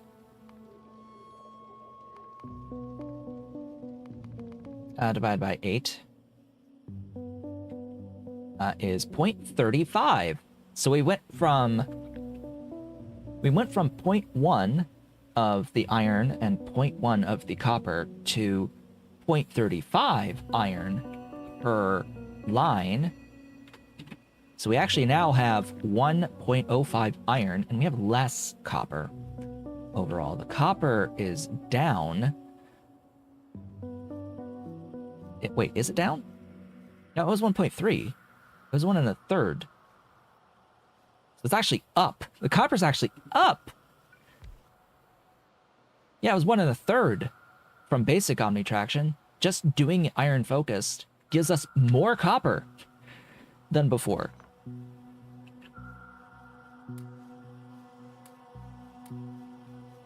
They're saying a mod called Restack. Mod called Restack.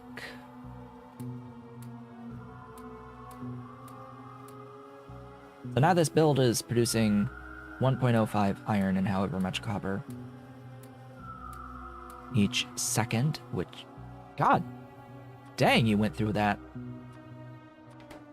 super fast. Oh, you're 200 kilowatts, that's why. Yo. That's the benefit of using the Omni Furnace. Holy moly. It may be the same speed, but that efficiency is way different. Yeah, don't use stone furnaces. Use these Omni Furnaces. They use 45 kilowatts versus, what, 200? Yeah. That's a hell of a difference.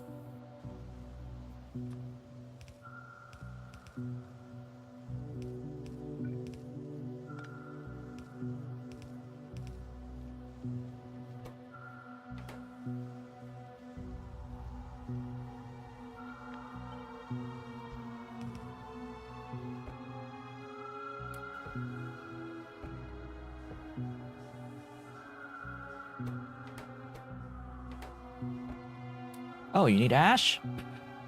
You need ash, you say?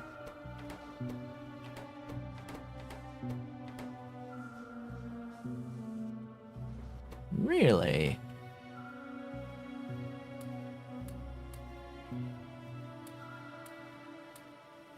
Alright, now I can, you know, focus on building these things. Yeah, these things. Inserters. Inserters. All of the inserters. Because we still are going to keep building more plate production. Why stop at one when we could have infinite?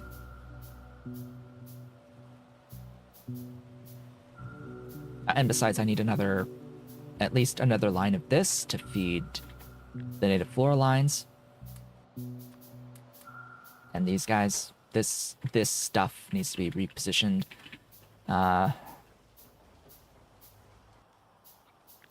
This can sort of get redone too, but I'm not certain I want to do that quite yet. So save 2. Let's go ahead and have a look-see at Restack mod.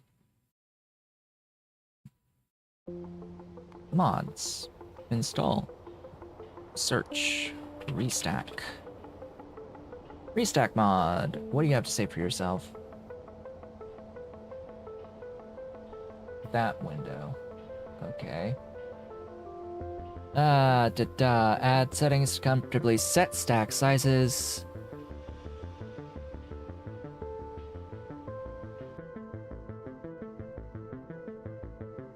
Currently supports lots of things.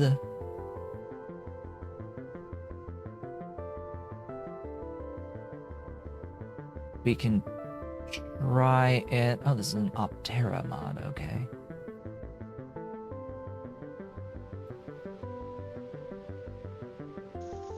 Install, let's see.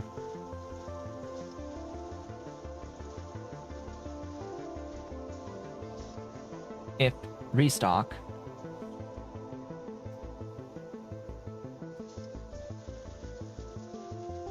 Or restack, excuse me.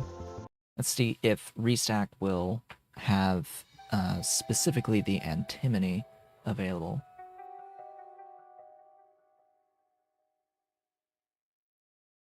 And let's see how long the game takes to load.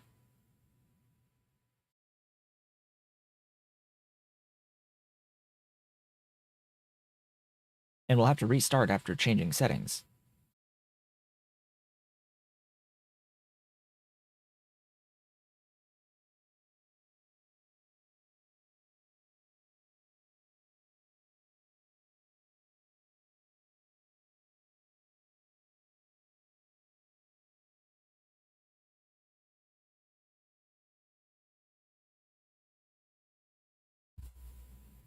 Of course it's a full-length load.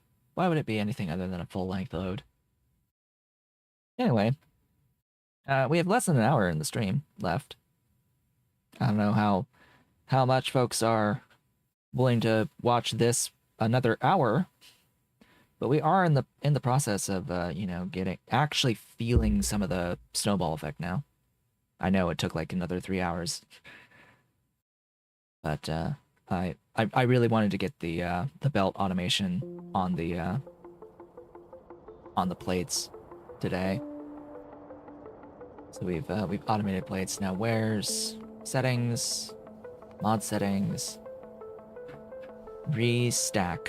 There we go. This sets it to 100. I want it to be 500. Placeable tiles should be 1,000.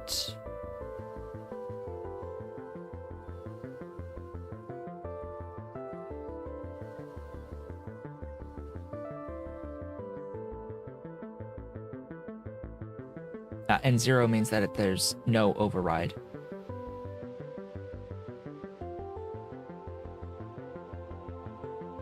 Barrel capacity? Is this is probably a percentage.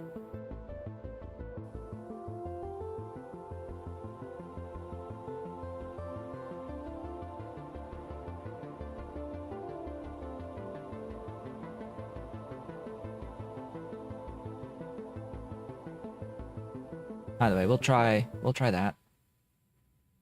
Game restarts.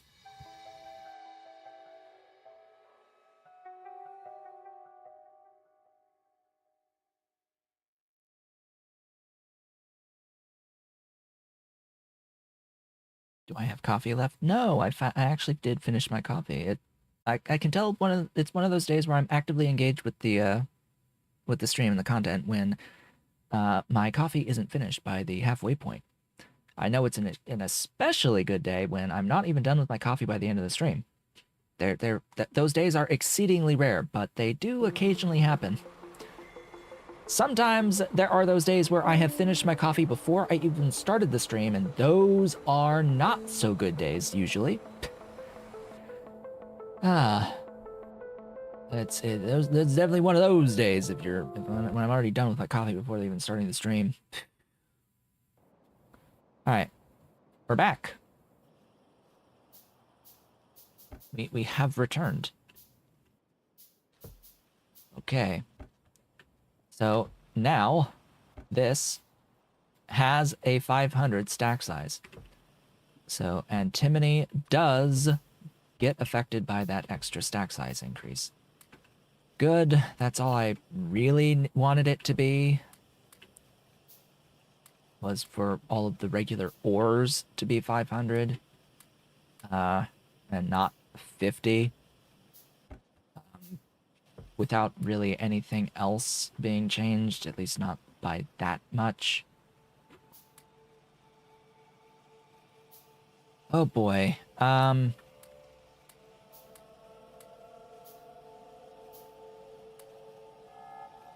From here,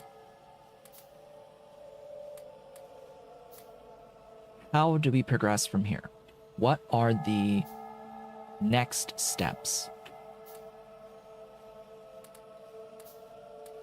Well, we need to continue to automate, but as we have seen, underground belts are pretty expensive. Yeah, I think we can agree. Undergrounds are pretty dang expensive. So we should try to avoid having to make those as much as possible. Oh, this actually can build faster than a single lab can process. Nice. Actually quite nice. You're gonna get that.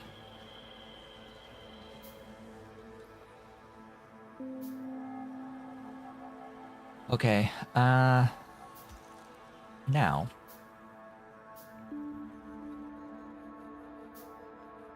I need to think a little bit about how I want to organize things here.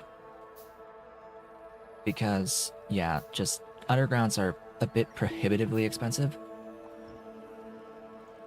It makes it difficult to have a setup that is really fully automated. Oh, a stone. Did you get? Aw, you didn't. You didn't give me the moss.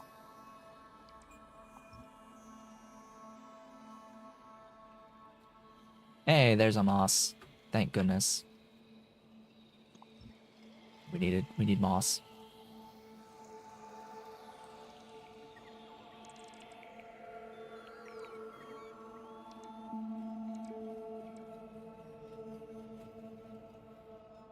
What I would like is to have all of this fed by belt.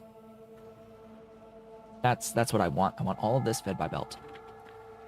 Realistically, I want a main bus. But what I actually want is a main bus. However, that's going to be very, very, very resource expensive. Because these builds are going to require a lot of undergrounds. Like, a lot of undergrounds. At minimum, until I get access to loaders. Loaders would be nice. You know, this stuff. This stuff would be nice. I need to get this tech unlocked, but yeah, that's a bit of science. That is a bit of science. And it will take a while.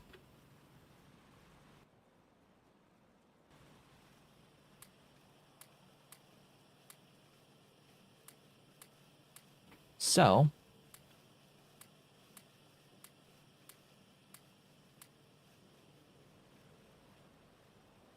I would need something completely new versus this if I were to attempt to design towards the main bus.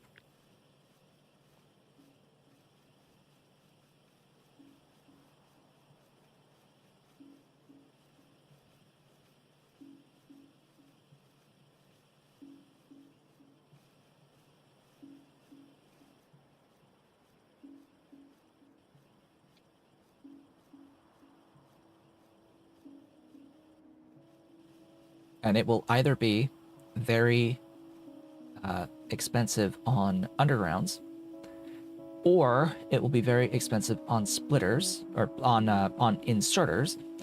More realistically, it would be relatively expensive on both.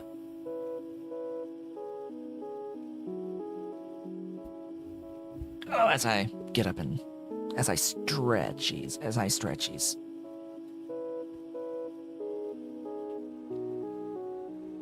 So I don't think I have much choice other than to continue to build this way and keep manually picking up metal from chests.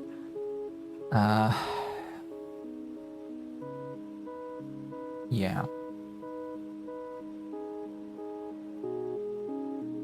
Because again, it would be very resource intensive to feed the Omnite into these furnaces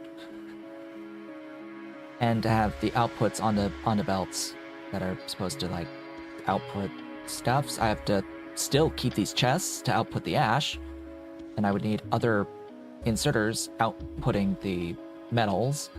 The metals, this is mixed. So it's like, okay, well, I would need to try to figure out a way to get things onto each lane and get them. Well, that's actually the easy part because Bob's adjustable inserters. Oh, I don't have access to the lane adjustment yet. I would need tech for the lane adjustment.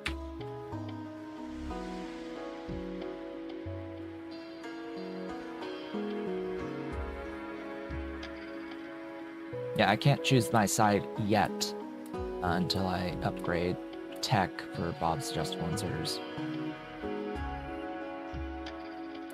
So it would need even more undergrounds, is my point.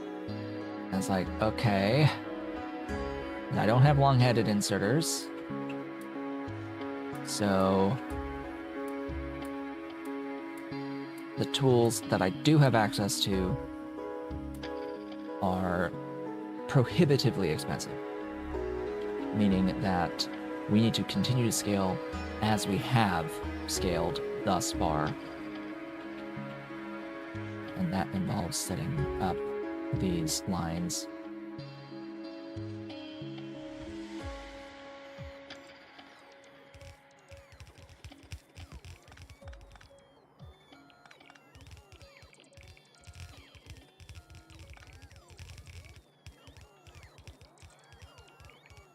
I need more mining drills, as it turns out.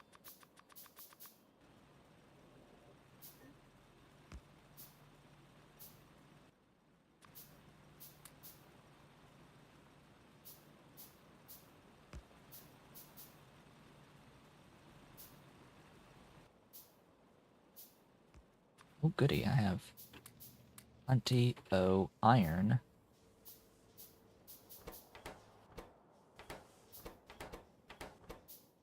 Oh, you need more native flora. Nice.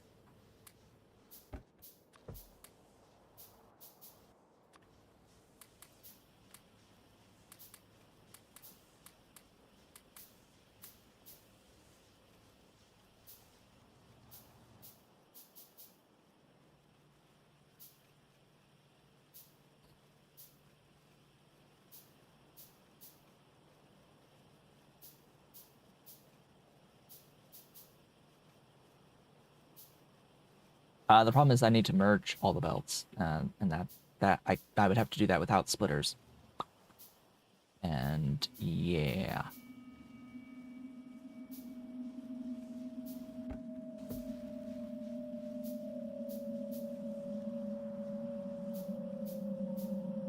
Like it fundamentally would need to be rebuilt, and it's difficult to think about how it would work without using a ton of undergrounds.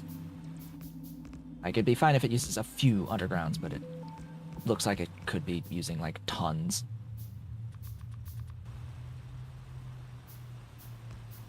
Oh, wow, 1, 2, 3, 4 more?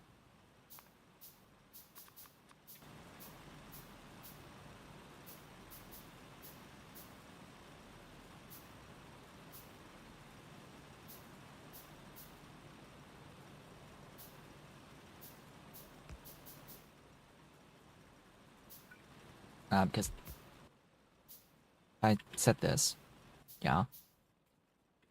Yes, I could use 2 of these and output onto belt as a mixed belt, and then use inserters to filter different things. Yeah. For all intents and purposes, both of the stone and the antimony don't need to be output, but I could output iron and copper onto the same thing, filter iron one way, copper the other, da da ba da ba there, and they can go to separate lines of things, just ignoring how we go about other combining of things. Because this could be lines, iron, copper, iron, copper, iron, copper, up to the belt lane of output that then gets split by multiple inserters in the end, eventually feeding into these guys, these furnaces that smelt into iron and copper. They need fuel, so you would also need to input the fuel, so one would combine with belts of this going in to be the fuel for that. These also need the belts of this. Like, you get how messy this is? Like, I hope you're getting, like, how messy this is, how many regular belts this is that are also relatively expensive to make. And there's going to need to be undergrounds in here. Like, that, there's no way around needing at least some amount of undergrounds in arrays like this. And then feed that in, feed this in, and on however many on the line, gotta feed in. You're limited to 2 of these on here, and if you're sharing the line, it would need to do what, an extra swing of the inserter to get the fuel in every so often. Unsure if these 2 would keep up with the 0.8 per second, if it also needs to feed in a small amount from the things, but I think it would end up being fine. But still, we would need to, like, have inserters to split off from these to feed this and this with, like, at least an underground somewhere. It's a lot. It's a lot. Yeah? Can we agree? It's a ton of things to think about. All for what? So we could have a thing into a chest for ash and a thing outputting the metals.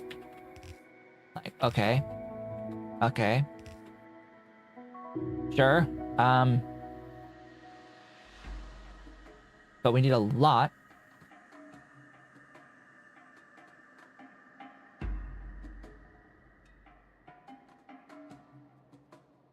This is just the theoretical part of it, and you can see the belts that are being used now. The amount of belt. So we're not there yet, is my point. Like, the amount of infrastructure, logistical infrastructure required here is a bit prohibitive.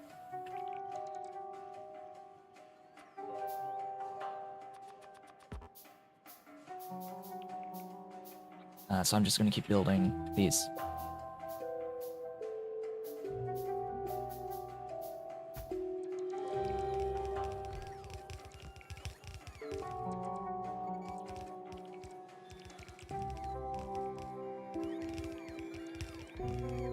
So what do we need? What are we short on? Inserters. Infinite inserters? 28 inserters?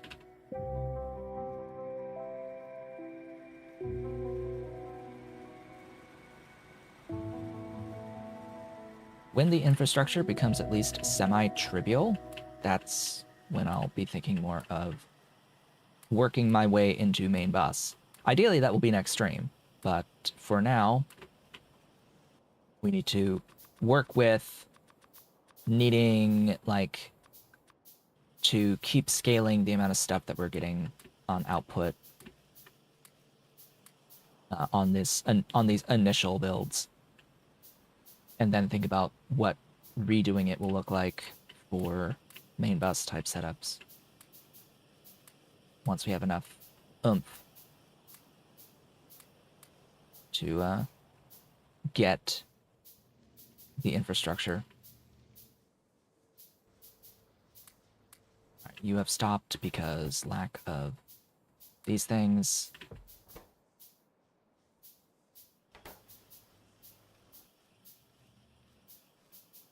I am considering a line of 5 making native flora and belting it up to here. Or at the very least, you know, 5. And belting it up to there. Maybe just 1 or 2 is fine, it's just getting it up there is the problem.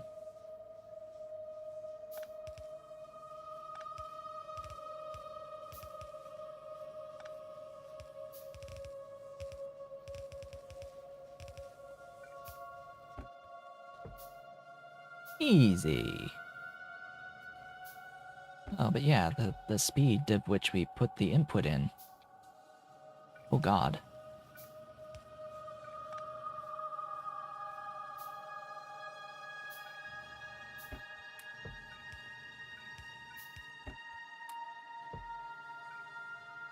I could really use a right angle thing.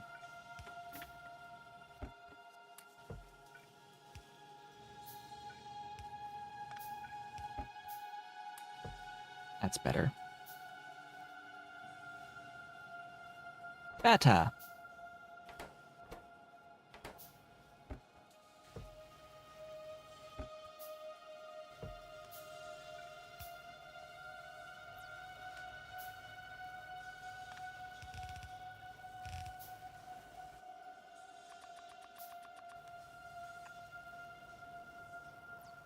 Sigh. It's also outputting the ash, isn't it? Yepers.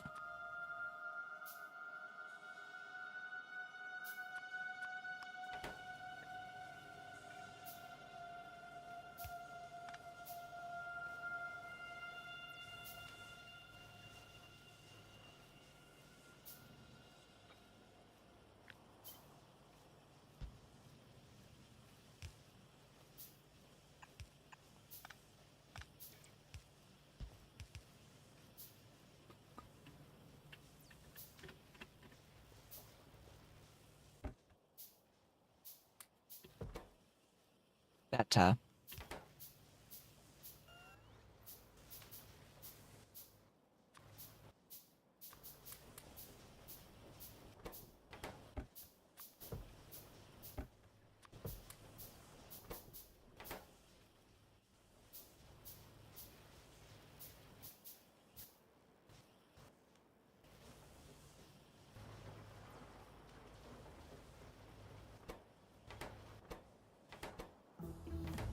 Hey, Omnitraction 2.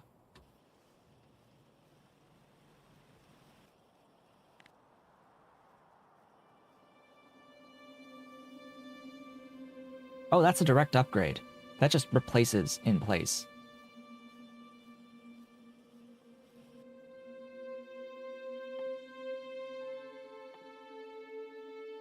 That automatically replaces everything. Interesting. So at this level, the copper output is the same as it was. So now we know we have 0.1 per line on the copper. But now it's making 3.2 iron, which is 0.4 each. And if I have 4 of them in total, yeah, that's a few.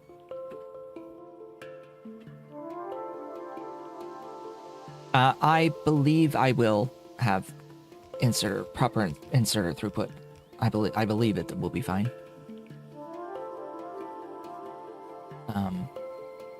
Yeah.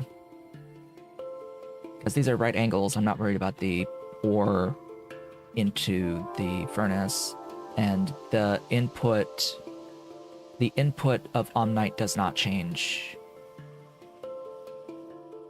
And it should be 2.4 per second that those inserters are capable of.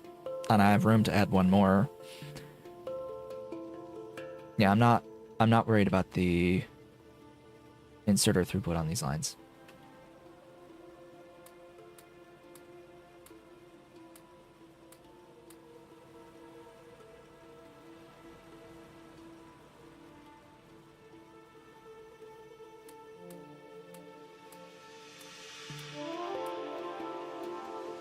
Alright, half an hour left. Unless someone in particular is adamant about seeing another hour of this.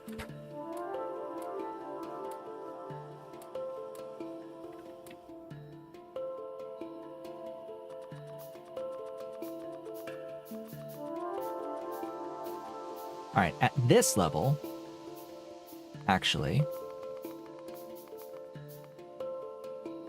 it will now be easier to build a bunch of assembling machines and do this and do this with the assembling machines. What are we waiting on now? Ah, wood as wood. Cool. Yeah, now at this point I would like the thingy. Ooh, I have those.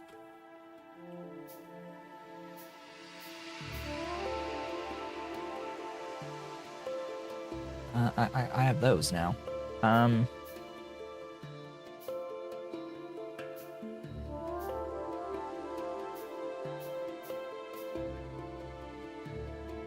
Does it matter? I don't think so.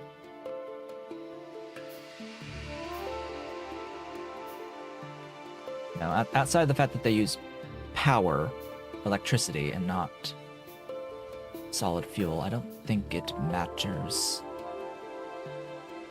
Because they are the same speed.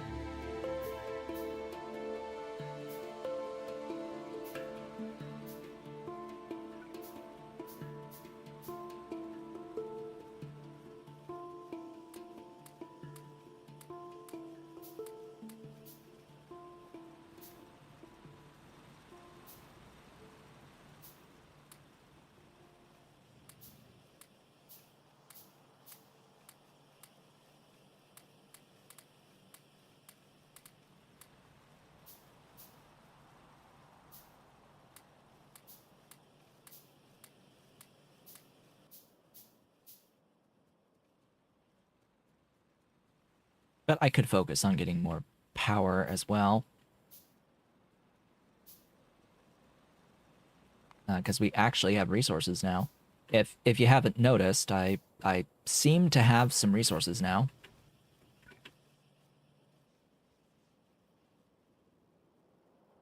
So now I'm going to build automation of automation. Yeah. Having things automated is always quite nice.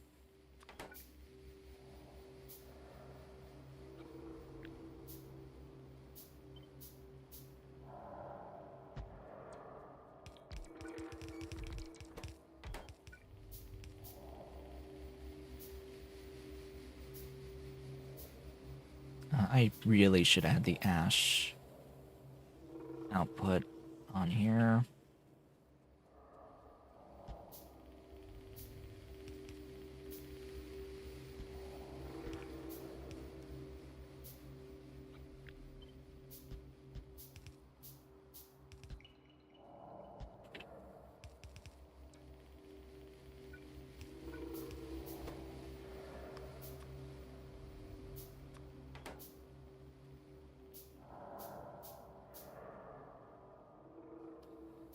I wanted to do this differently.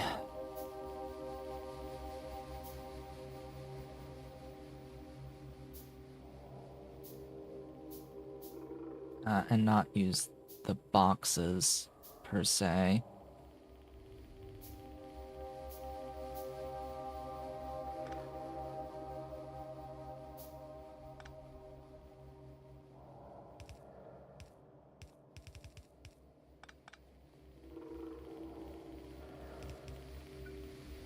Like, I want to use the boxes, but I want to use the boxes for, the fuel, and the iron. I'll unfortunately still need the box for the copper. 'Cause that's the odd man out there.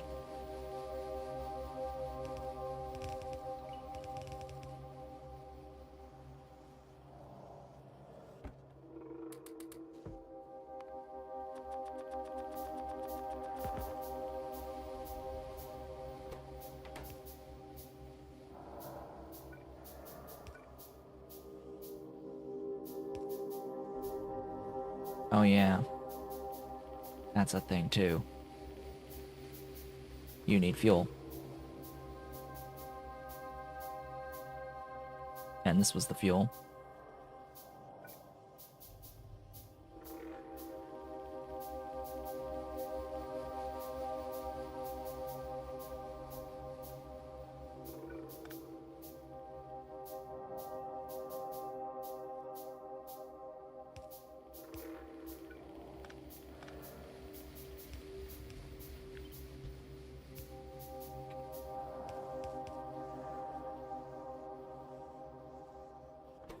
That'll do.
That's a start.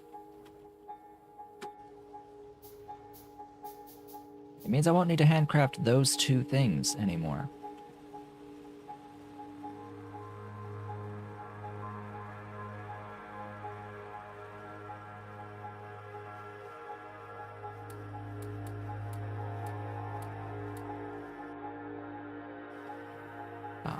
Walk over here.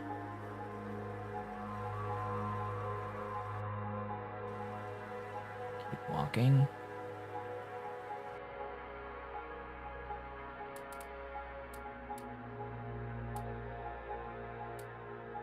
Too fast. It's too fast.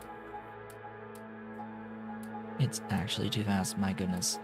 It's like, oh, I can just move my map. And just hold down the left click, but yeah, it's still too fast. There, I have to be like super zoomed in.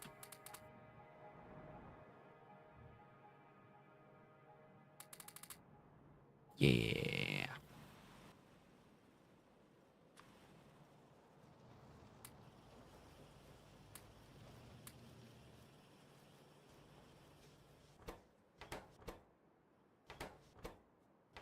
Wood is still the issue, and I built a thing to make the wood.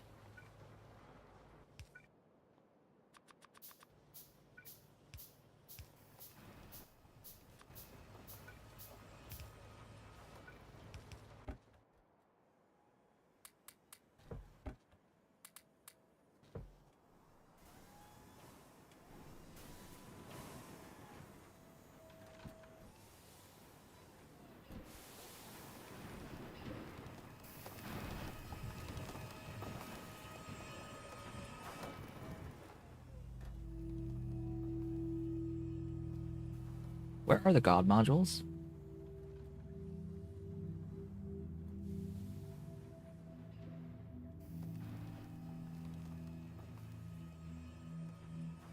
I don't need them.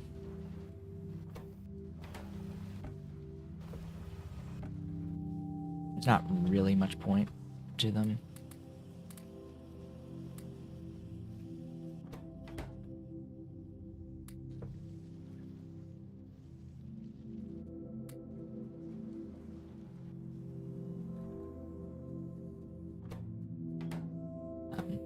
Whitelist. Whitelist it, please.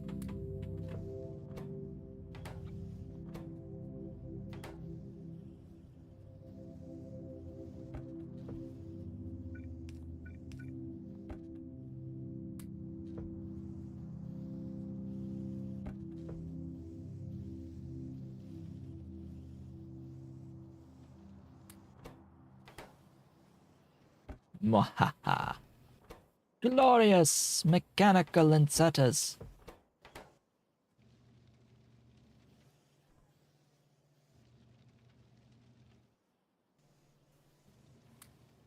I like what I'm seeing here a lot.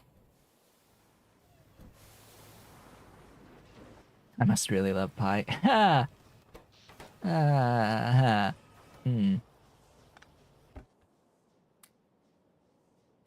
Don't know if that's the word I would use usually, but it's the one that people watch the most.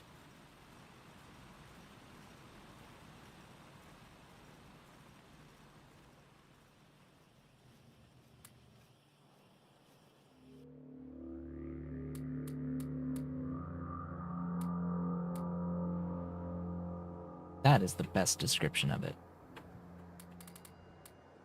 It is the one that most people are interested in.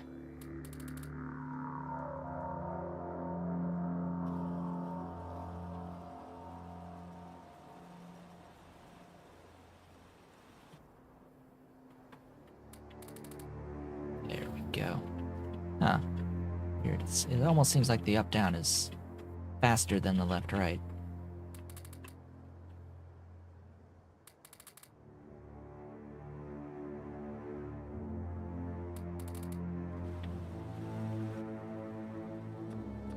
Actually, I wanna like have a count of how much stuff I have on me.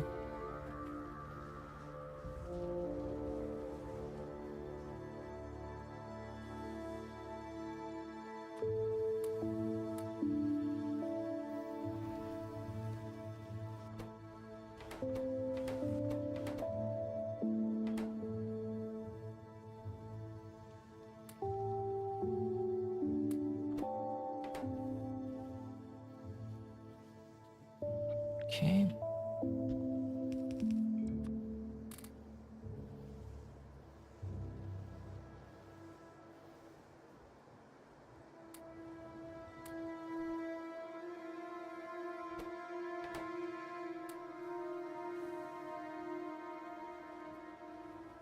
That should help.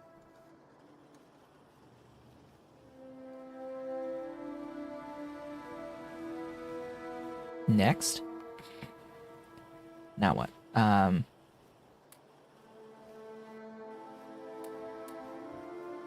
Next is another line of this. Or at the very least, a belt of stuff to feed these Omnitractors for the native flora. That, I think, is the next step.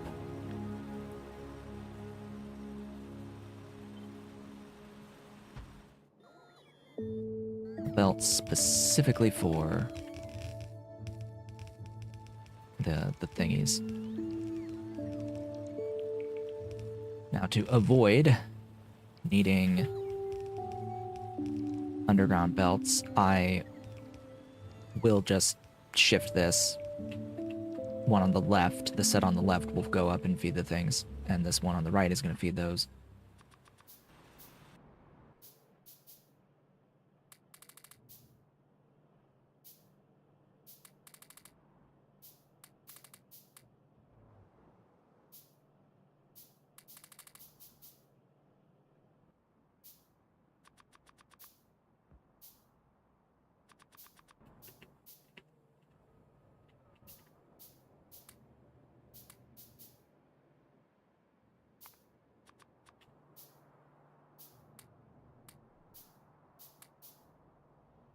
Glorious. Glorious. If I need inserters, I could just grab inserters. It's wonderful.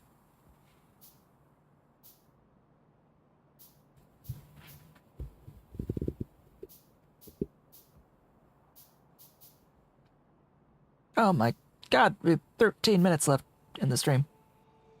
Holy crap. Shall we end on time today? I think we're gonna end on time. Oh my goodness. Wow.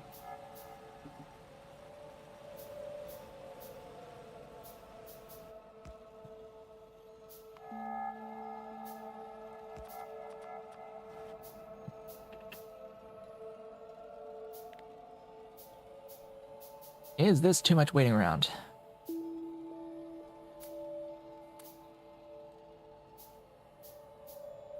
If I sped the game up, what would it mean, really?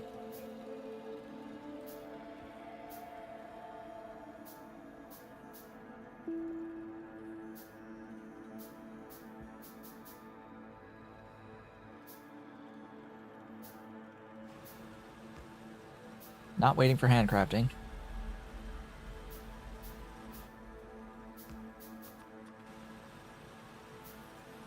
At least not waiting as long, but I could affect the same thing from playing in between streams.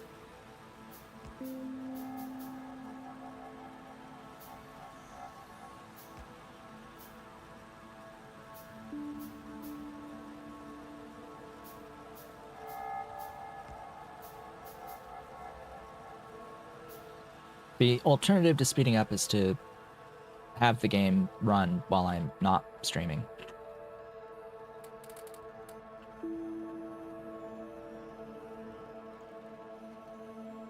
Which I have done before.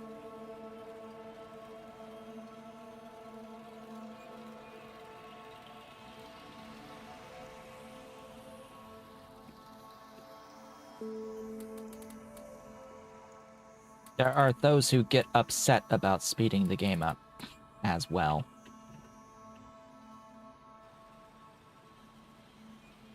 That's done. Now how much belt will I need?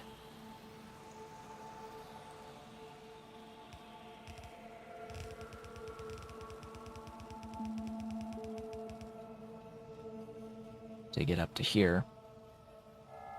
Probably more than 20.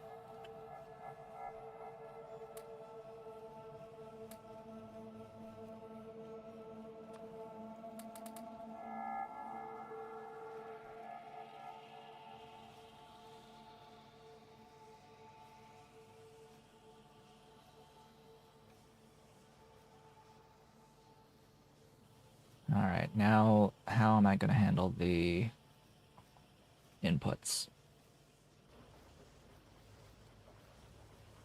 Might just have to redo this. Alright. You need up to 2.4.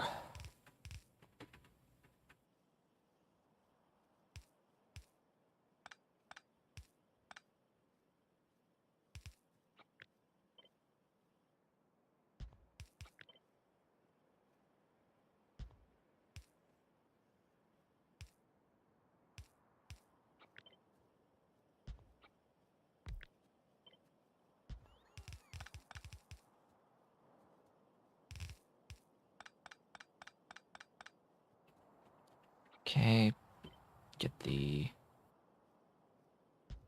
hash out. Then it's 2.2 crushed stone. Wow.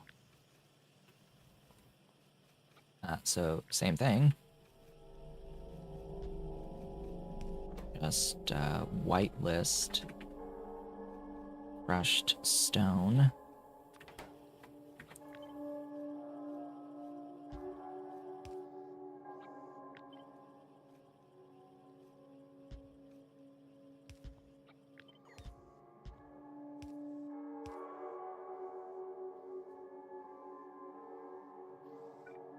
And have the native flora whitelist.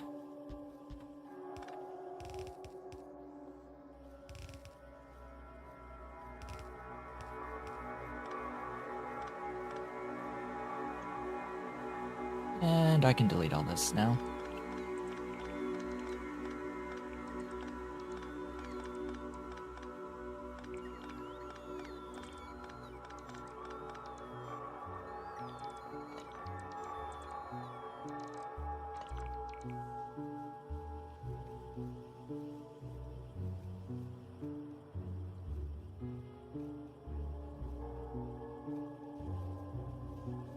See, it's nice. That's nice. It's only using 4.8 Omnite, but You know, it's better. Now that does use up to 2 per second, so I could add 3 more.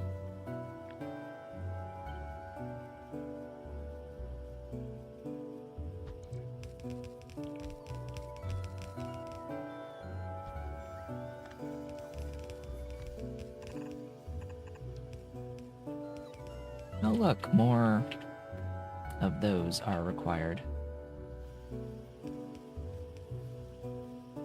That's it. Now that's making better use of the belt of the input.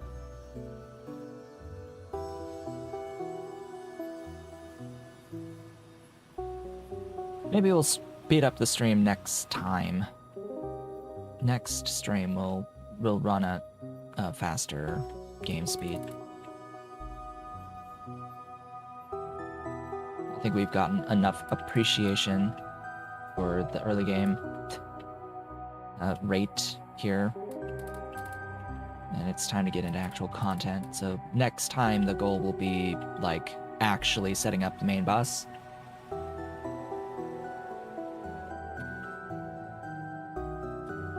I think that's a swell idea. This time, though, barring anything happening in the next 6 minutes, we will end the stream here fairly shortly.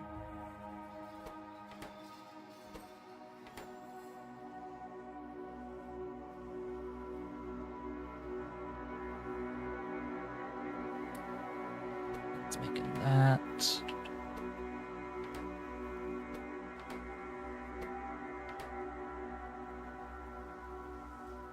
Good, good, good.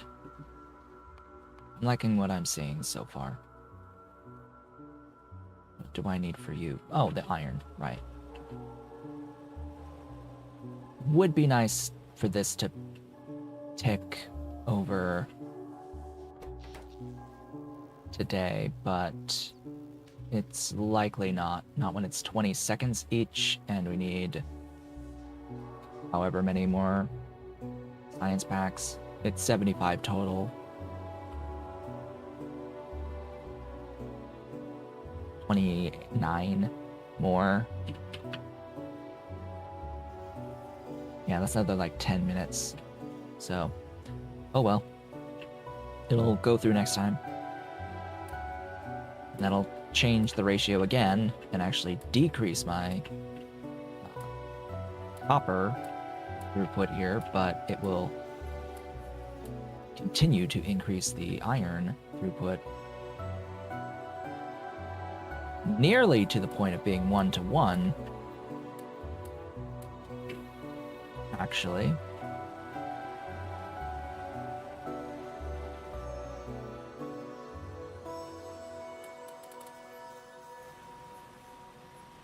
It would be nearly 1-to-1.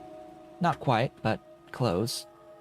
Makes me wonder about the following technologies. That is also an interesting thing. And then we get to... Okay. If I speed up next time, what's stopping me from waiting for tech to happen? Like, if we go fast, like, we can just go super fast and, like, just chew through all the techs. Like, that's not the point. We will speed up, we just won't go, like, uber fast. There's no point to going times 20 game speed. Probably times 2 to 3, maybe. Maybe times 3. Get it to 300% and just go from there. That should be good enough to accrue enough resources to build our main bus. So, you know, the whole idea with all this is that we will have a main bus. Ideally, we'll have a main bus that will have probably multiple belts of Omnite on it.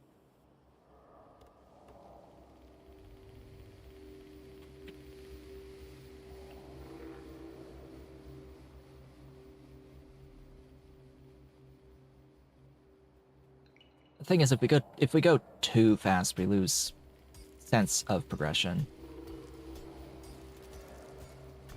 We lose part of the point behind some of the stuff being the way it is and existing. Like, these techs exist for a reason as part of normal progression at ×1 game speed.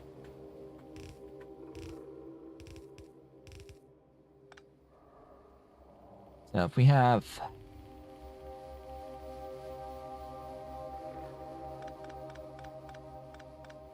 iron and copper and like 2 belts of Omnite, I guess. Iron and copper and native flora. Might not even need the main bus for a little while longer. Like, what's the point of the main bus, really? Making science? Fully automate the science? Well, we can't fully automate until we have access to being able to get infinite wood anyway. So,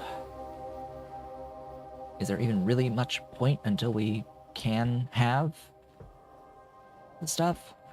This is supposed to be a stack of that for you.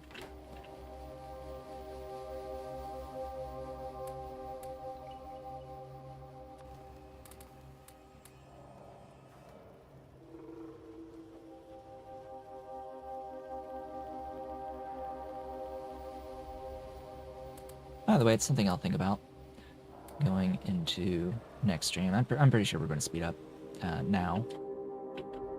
It's just how fast, for how long, etc.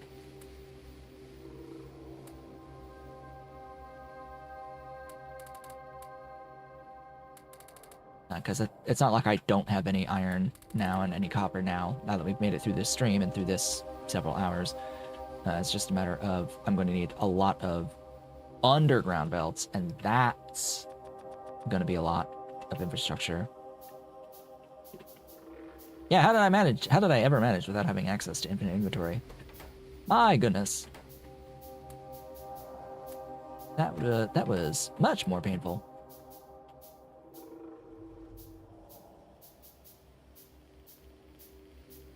Like, here I'm only just really getting enough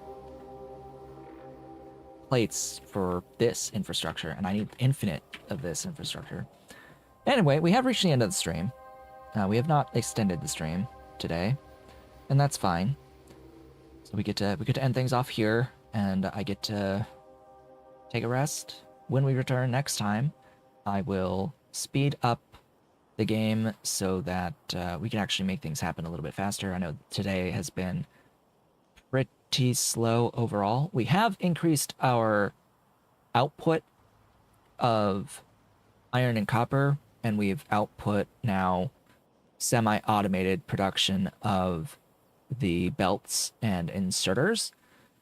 We have added a lot of belt-based automation for the iron and copper plates, and we've upgraded a lot of that production with belts now. We've got belt-based mining.